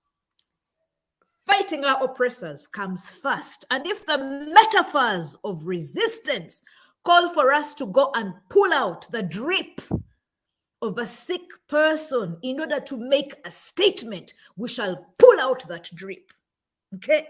If it means that we take wine and pour it on the grave of a freshly buried person, we shall recall those customary practices we did in our history in order to front our resistance and our issues. The whole world that hears about the protest in Seattle knows it was never about Oulanyah. It was about Uganda and Uganda's health care. And so we must determine for ourselves how to fight. When I fight with my nipples, it's not about my breast. It's about my freedom to express myself. And so the terms of our engagement come first. The questions about parliamentarians, healthcare, and the Constitution, one of the things we need to do when we get to power, when we reclaim our power, are to revise the Constitution and make it a Constitution that works for all of us, to amend the imbalances of power between the elite who have power and resources and the public. And so the question about the privileges that people in power, the parliamentarians, for example, access to cars and fuel and salaries and all those things, are the very same question about access to healthcare of members of parliament. We must revise and amend our laws so that they cater for the common man much more than they cater for every person in power. And very lastly, just to say that even when the burial happens, as Ugandans, we shall be mourning, we shall be grieving. We are human beings. We lost somebody. However, for some of us, the liberation struggle comes first. If it means dancing naked on Oulanyah's grave, we shall dance naked, because the liberation struggle comes first. It does not mean tulibagwenyufu. It doesn't mean we are uncultured and ill-mannered and insane. It just means that our priorities right now are for the liberation of Uganda. And we are flying our flags at half-mast, but we are flying the liberation flag higher. I'm a Muganda who stands in mourning with the death of another Ugandan, but I yearn for freedom much more than I am grieving for Oulanyah, because the future of Uganda, the future of my children, Oulanyah is dead. The Bible says, let the dead bury their dead. I'm not going to be more biblical than the Bible. I'm not going to be more godly than God. Okay? The Bible says there's no mercy for the wicked. This is God saying, where shall I pretend to be more merciful than God himself? And so as Uganda grieves for Oulanyah, I will be grieving. However, I will also be mocking. This is what I wanted to tell Tonny. I will be mocking his stupidity. And he wasn't a stupid man, but the necessity to eat, the necessity to be politically relevant, the necessity to build his political capital made him a stupid person. And we see his stupidity when we see the side on which he died, talking to me about the scars on his belly, how much he did for the struggle. He did so much for the struggle more than me. I don't care what he did. He joined the struggle long ago. So what? He died on the wrong side. And because he died on the wrong side, he didn't have the intelligence and integrity to die on the side of Uganda and Ugandans. He died on the side of Yoweri Museveni, the oppressor. He died a stupid man, a wise, foolish man. And so a good man, I wrote a poem today, a good man died on the side. He died on the side of the national divide, because it's true, he was a good man, but he died a bad man. Tukole tutya. Tugenda okuzina dance. Tuzine. Umusajja yafudde. Jesus didn't come to save Lazarus. So if Tony were here, I'd say fuck you again, because his Jesus did not come to save him. And I say fuck you with all the respect I can muster. It is a tool that I deploy to highlight and underline and underscore an important moment. Fuck you, Oulanya, in death. You died on the wrong side. I wouldn't have fucked you if you hadn't died with Museveni. But fuck you for dying on Museveni's side, respectfully. And I sign out, Henry. Thank you. I'll see you next weekend.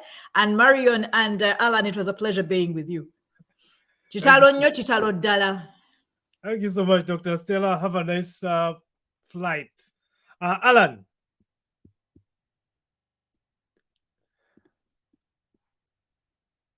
Allan, it's your turn to speak. Unmute. Are you having trouble? All right. In the meantime, let me ask Marion to respond. Are you, Allan, is Allan back? Unmute yourself.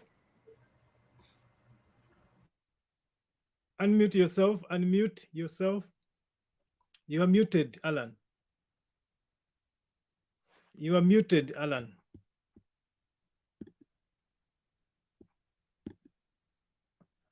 Allan, you are muted. Okay, so he doesn't hear us, I think. Yeah, I commend you for, I commend him for joining us from Sese, actually. Sese Islands, the network is not the best, I guess. Marion, what are your thoughts as the conversation has not wrapped up with everyone around, but your thoughts. Well, I will start from, and something I forgot to talk about when Tony was here, when he talked about the legacy of Oulanya as a student leader and how he has sacrificed. Speaking as a student leader who has equally led protests, I will say that, you know, when you look at Oulanya's legacy as a student leader, forget about when he becomes a national leader, it's disastrous on that end, I would say, in my own opinion, you know. I think it is ironic that he was brutalized during an assembly, a demonstration. Some people say that it was a walk to parliament to hand in a petition of things hurting students. And during that, students died, students were gunned down. It is ironic that later on, when he becomes a deputy speaker, he presides over a bill, a piece of legislation that condemns what he used to do as a student leader. And for him to tell Tony that he was proud of what he did at the university, and then later on as a deputy speaker, kind of, how can I say, condemn what he is proud of is a very ironic thing to me. And it's the irony of all these things that I look at, that you were on the verge of death, you fought for something, you fought for a right, you know, your right to associate, your right to demonstrate, your right to express yourself. You almost died for that right. And then later on, you throw away that sacrifice and that sweat. So it was all for nothing, you know. You lost your spleen, at like time when you Mao have the said. power to defend it. Yes, when you actually have the power to defend it. And then a Rebecca Kadaga, who who does not have really the legacy that you have is the person who decides, oh, I cannot be part of what? Of destroying Oulanyah's legacy. You get? So I think that's the most, when I look at all these things and people say Oulanyah is a great man and what he did as student leader, I think we should think about that very very critically. If we're being honest and we're having honest conversations, what does that say about the man? You know, the things that you do as a young person and when you're full of fire and conviction, and then what causes that this drastic change that you suddenly lose yourself, that even things that you were ready to die for at one point become nothing. And maybe that is the geniusness of the Museveni regime, the ability to change a man and twist him so much that nothing matters to him anymore. Even the things that he was willing to die for suddenly become nothingness, and he's ready to lose his legacy and things that he holds proud, and it suddenly doesn't matter to him. I think, to me, as I look at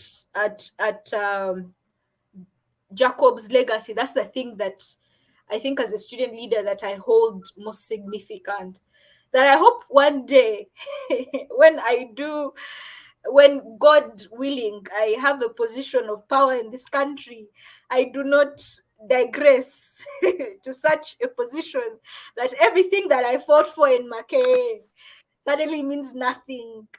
And even when I have the power to defend the ideals and the convictions that I held once as a student leader, that it doesn't matter anymore, you know? So for me, Right. that's the biggest takeaway. The But irony. also, yeah, that's the biggest takeaway from me. That is what I can sum his legacy in just that one, those two juxtapositions. But then also, the whole issue of his death also brings to light to me the conversation about identity and identity politics in this country, and how most of the time that we allow to fall into the trap of the regime.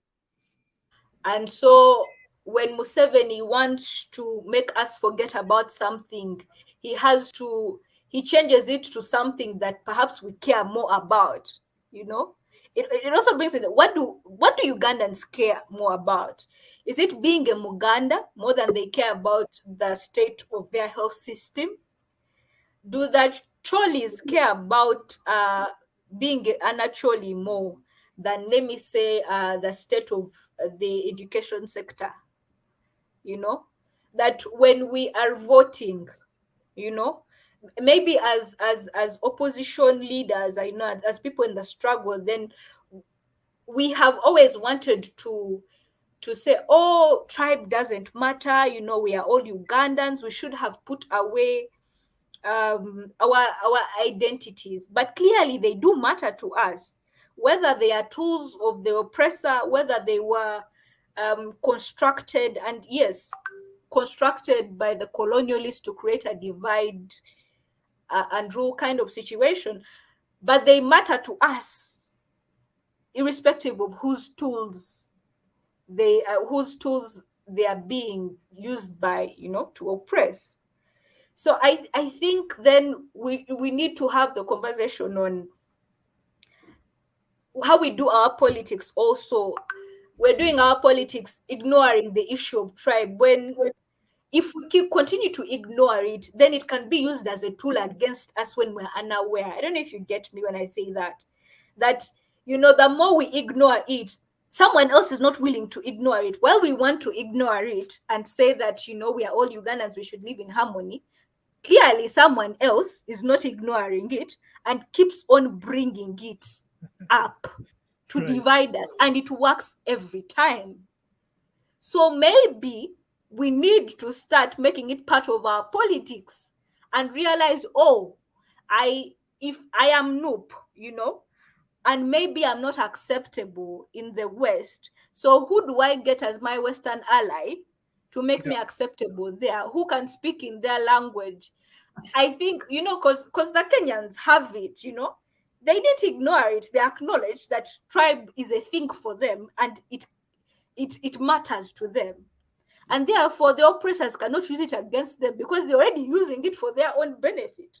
Right. So maybe as But I Ugandans, think we need to have. I think we make a mistake when we ignore those things, because when you look at the foundation of the Parliament of Uganda is intrinsically bounded into tribes. That's how the Parliament of Uganda comes into existence. So for us to pretend that these things do not matter and therefore we should get rid of them, I think we are doing a disservice not just to the nation, the Uganda we are trying to build, but also to how we engage with the conversations that are pertinent. Yes. I agree with you completely. So as organizers, it is something that we need. If there's anything we have to learn, so there are those two things for me, that takeaways for me: the issue of tribe and how it is deep, and how people feel passionately about it. Because you can even see it by the way people reacted to what Owini Dolo said. They came out with, "I am a Muganda. Why are you making me feel guilty about being a Muganda? Right. You know, this is my heritage. We accommodate all you people, and you're all here in our land, and you're doing, you get." So this thing matters, you know, and as organizers, we need to learn how to live with it, embrace it. It is who we are. And then that, even when why don't we first give Allan an opportunity to speak, because he has been coming off and on. So I want us to give him an opportunity to speak. Allan, okay, he's off again. It's okay, you can proceed. When he comes back, he can speak.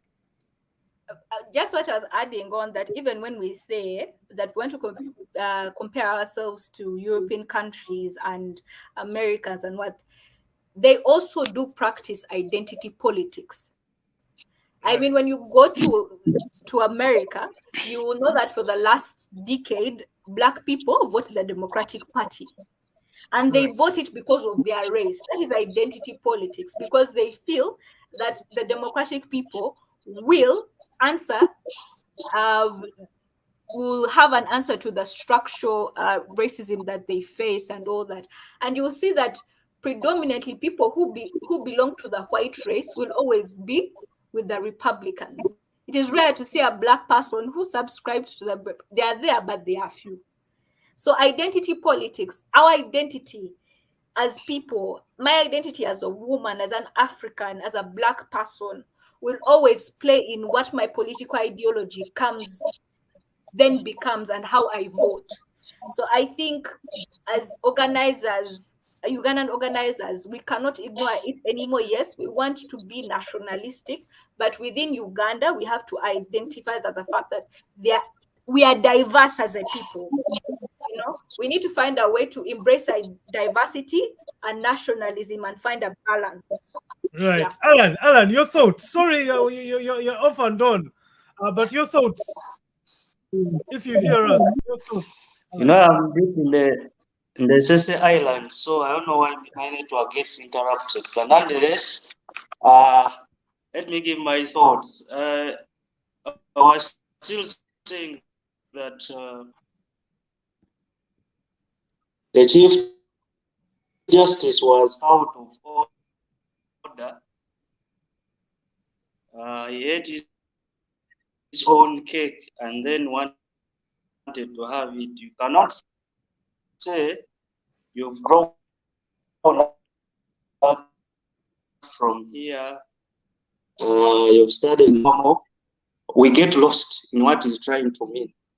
But I don't want to go deep into the tribal talk. I want to delve into our health sector and the fact that the late died from abroad. But I was still making a point that Marion told us that 7 billion are spent on politicians alone every year, and 2 billion was spent on taking the deceased abroad for treatment. That comes to 9 billion. If you do make simple math and you want to get to construct, say, health centers, each one costing 2 billion, will be having about 4 health centers. Henry wants to take the viewers deep into the analysis of what our health sector is like. We usually make discuss the health system parts. I am a student of One Health, and according to the World Health Organization, a working health system is supposed to be made of 6 pillars, including governance and leadership, including finance, including access to essential medicine, including health information systems, the workforce, and service delivery. So we usually largely concentrate on service delivery and leave out, and the workforce, and leave out the other pillars. I want to give the viewers a picture of what our health system looks like, and we ask ourselves if we are also as citizens doing enough to demand accountability from our leaders. Our health system is a largely referral system where if one gets a complication and they cannot be treated from the nearest health facility, they are referred to the higher in rank. The system is designed in such a way that at our villages, village health workers, some call them community medicine distributors. Now those ones refer, advise patients at village level and refer them to health facilities. Now, at the lowest rank is the parish. We have a health center too that is made of a nursing office, an enrolled nurse, and a midwife, plus nursing assistants and health workers, where the highest in rank is an enrolled nurse. So everyone can ask themselves if they have taken, they have reached their nearest health center to ask if we have that human resource. Then we have a health center 3 that is supposed to be made of 18 health workers, where the highest in rank is the clinical health officer or clinical medical worker. So it is supposed to be made of, it is largely an outpatient work. So where we have patients attend and having full-time service by health workers is the level of a health center 4.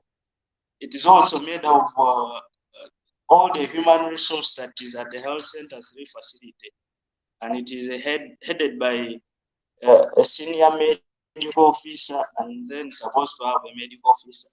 Now, we ask ourselves if we have those ones at our respective places. If we don't ask those questions, then we may not know where we want our health system to be. Then, from the health center 4, which is supposed to accommodate a constituency or a county, then every district is supposed to have a district hospital. Now we have, I think, 146 districts apparently. I don't think we have more than 80 district hospitals. Even that number is overrated. So we should analyze our health system from that angle. The World Health Organization still says that the list for each country, the least amount of money that should be injected in the health system should be 5% of its GDP. That is the list. In Uganda's case, we inject only, before we go to the topmost level, analyzing whether cases have to be referred or out of the country and or not, we should ask ourselves the basics. Until we get concerned about the basics, we will be paying lip service to the global health system that we all imagine of. Uganda is a signatory to the Abuja Declaration of 2001, where every country committed itself to providing 15% of its budget to the health system. In the list, rather the highest we've ever injected in our health system was in 2011, and we went up to the tune of between 11 to 12%.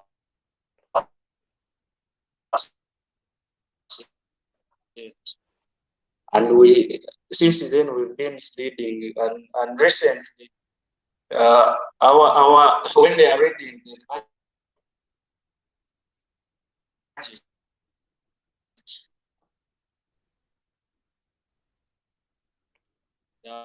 I've learned We're losing your voice. confusing the health budget We're losing your voice. We're losing the education sector. Confusing. Can you get me now? Is it getting better now? Yeah. So Comrade Olenge was telling us how the deceased was ranking number 3 in this country, and I think we lost the debate when we begin ranking in the lives of individuals with their status. Right. I think article. Let me leave constitutionalism, but I know that in the constitution, all Ugandans are equal. So Ugandans being equal means that we should provide what the president gets. I should get a reasonable percentage of what the president gets, and the person in Chanamkaka is supposed to get the same. And if we begin viewing and evaluating Ugandans as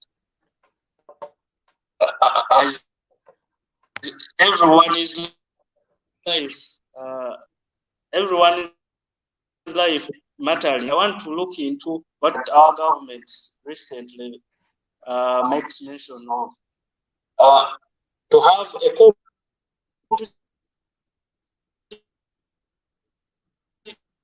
We are losing you. who do service to their country. We are losing you, Allan.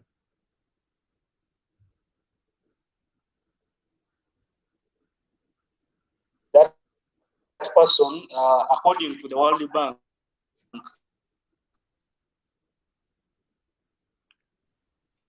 you are breaking down all the numbers. We love the numbers, but we don't hear you. The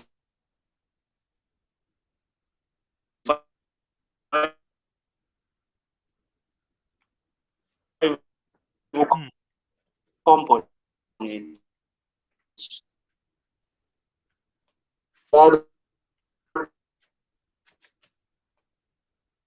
They should have. You are saying a lot of things that we do not hear. Do you hear us? Do you hear me? Allan, do you hear me?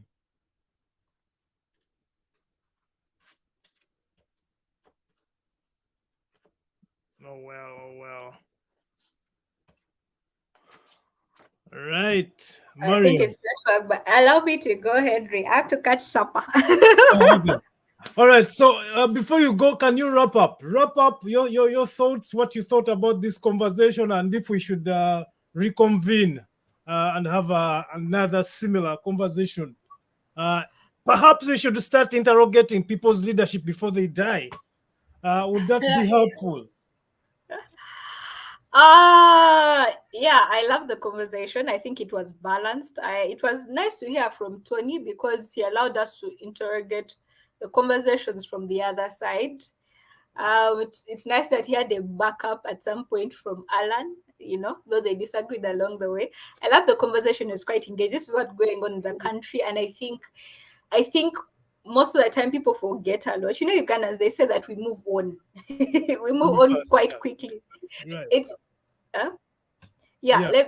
So it's important to remind people, this is what, do not be deterred or distracted by all the things going on, because I also realize sometimes the powers that be bombard you with all sorts of stories at the same time. So the conversation comes from when Oulanyah, why did Oulanyah die? What caused his death? To why did the people in Seattle protest to Owinyo Dolo, or to, let me say, Muhozi's posts about the Karamajong? So a lot of things were happening, and Ugandans were being bombarded with all these stories.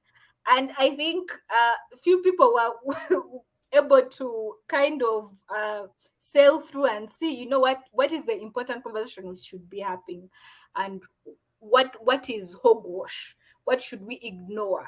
So it's nice to have certain conversations like this to help us about whether we should talk about people if they're when they're alive or dead. I think we have a habit, you know, when they say that the most important lives in a person's the most important points or times in a person's life is when they are born and when they die. So when you come into this world, it's a celebration. When you leave it, it is also another kind of celebration, though with a sadder tone, you know. Yeah. There's what death does to us, you know. It's such a horrible thing. It robs us of our loved ones. It makes us reflect. It causes pain. It causes us to grieve. When we are with people, when we're living with people, we tend to take them for granted. We tend not to think about, you know, the things, if their lives mean anything and how they have impacted us. It is when we experience loss that we start to think, oh, this person is now gone. What does that mean for me? And how will I be able to fill in that gap now that they are gone? So it might be highly unlikely that we're going to change that modus operandi of thinking about paying tributes to people when they are alive. Death will always make us stare at things that we have wanted to ignore in the face and be like, oh, this person is now dead. Now you have to face the music. They can no longer shield you. They're not there to shield you from the horrors that you've been trying to run away from. So it's highly unlikely. But I love the conversation. I hope we can have more of these conversations. Yeah. Is it reasonable to have such conversations for people who have had the courage to retire? I think so. Yeah, because retirement is also another thing. But though, like I said, death is the shocker. So Right. yeah, we can have it about people who have retired. Now that they have retired, how have they left? But as you know, in Uganda, people don't retire. Or they don't retire. They don't retire willingly. I will say, you get Most people, yeah. Allan, we have as had, you wrap I up, think, 2 prominent people dying in the office. yeah, it makes me think about the last governor of Bank of Uganda, and whether we should interrogate his leadership legacy as well, because we haven't really had that opportunity to interrogate it. And since we do not have a new governor yet, probably it still makes sense to engage in having such a discussion. We'll see. I'll consult from you guys and see if we can interrogate that. But the numbers guy, Allan, as you wrap up the conversation, what are your thoughts? Unmute yourself. It is always important to hold the dead accountable, whether it is the reason that all of us live. We usually, when we are, I don't know how to say it in English.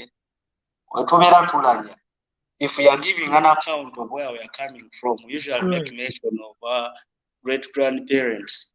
The reason is we want to trace back whether in our families we've had people who have added value to this world we all call home. So I think it is important to always hold the dead accountable by speaking good of what they have done. Maybe what we fail to do in respect to the late Oulanyah's death is that we do not first set the standard of what we expect of individuals when they are holding particular political or leadership positions. But when we don't set that bar, sometimes we make different analyses that are not deserving of the fallen comrades. So until I think we should have that courage of, if we are saying Henry Ssali is Speaker of Uganda, what are our expectations of him, such that when he leaves that office, we can go back to that chart and say, he performed here, he performed here. But because being the Ugandans we usually shy away from that debate. Nonetheless, we usually always refer to books.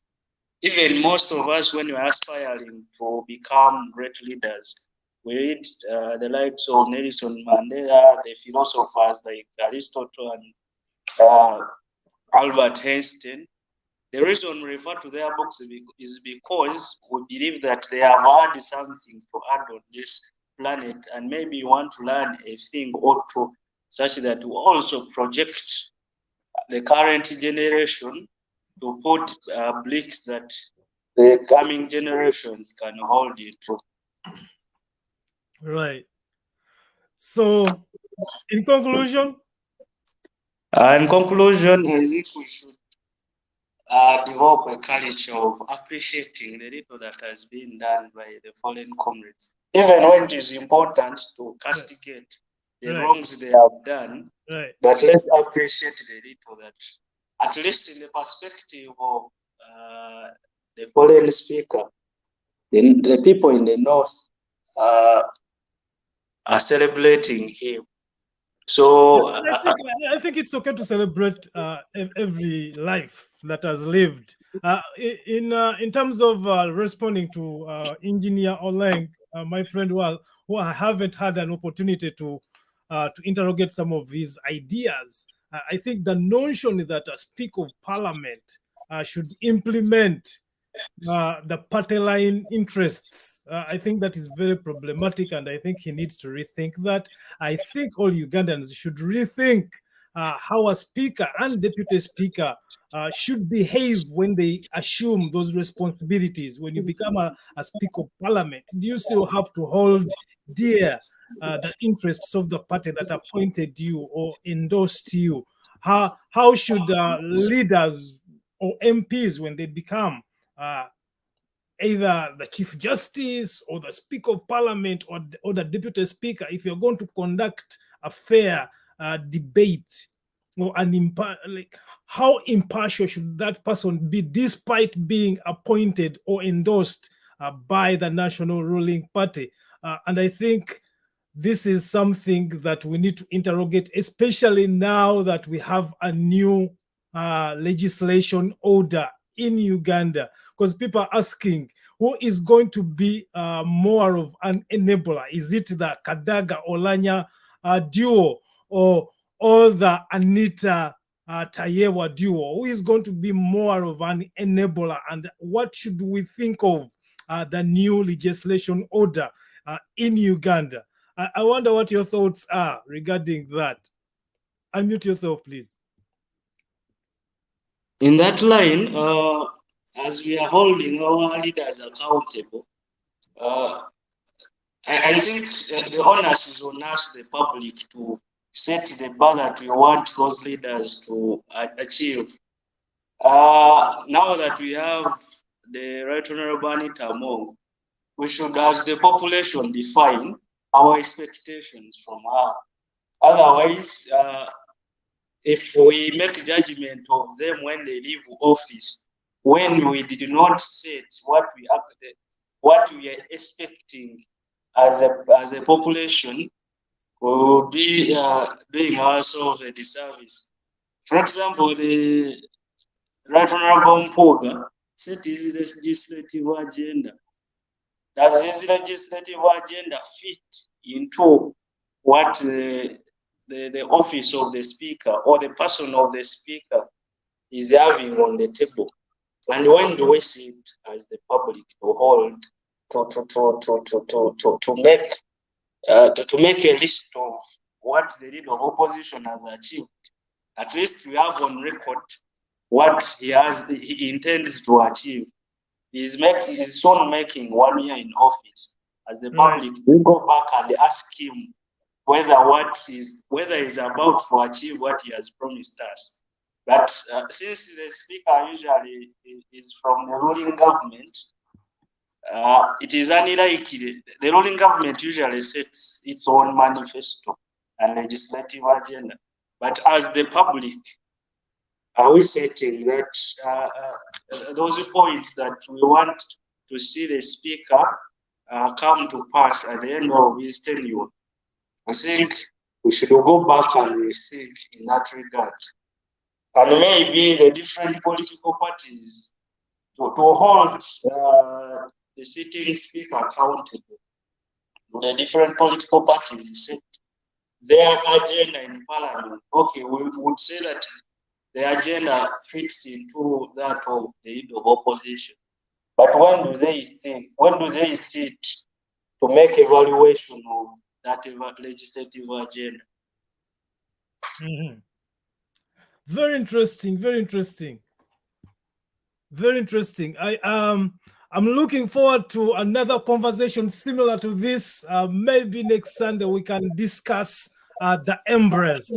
And when I talk about the embrace, I mean the embrace that happened between the Honorable Zake, of course, Honorable Joel Senyonyi, and of course, the Right Honorable Speaker, Anita Among, before she became Speaker. We need to discuss that embrace. What does it mean, both to the ruling party and to the people of Uganda, the foot soldiers, the people who are looking from the outside to the inside? What does it mean to them?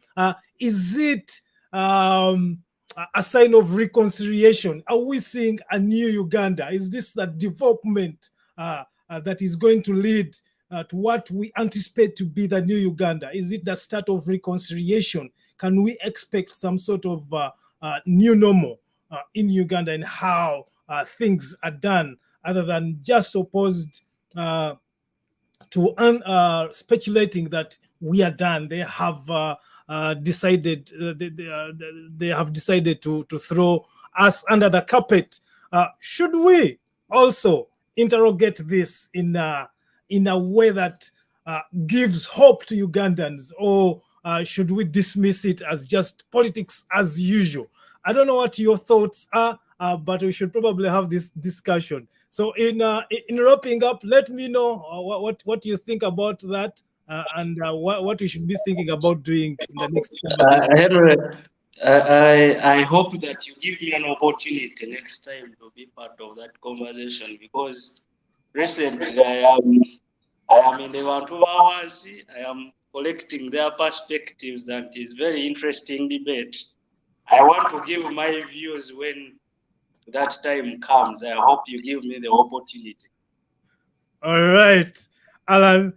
It seems that's going to be the next conversation before interrogate the leadership of.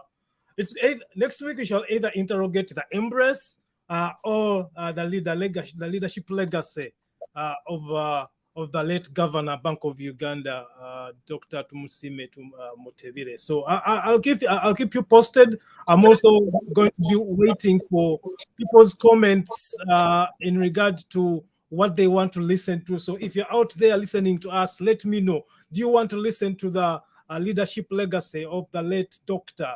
Emmanuel Tumusime Mutevile, or do you want us to discuss the embrace and what it means to the politics of Uganda? Is it the new normal? Is it a sign of reconciliation? What do the people on the ground think?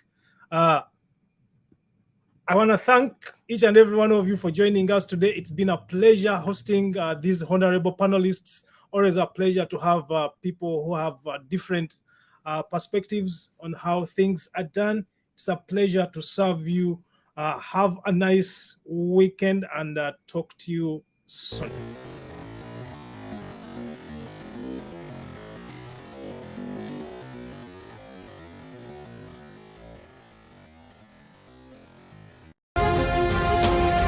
This is the state of the nation. Irifa Mwanga. We are deliberate, we are reasonable, we are uncensored. The state of the nation with Henry Ssali.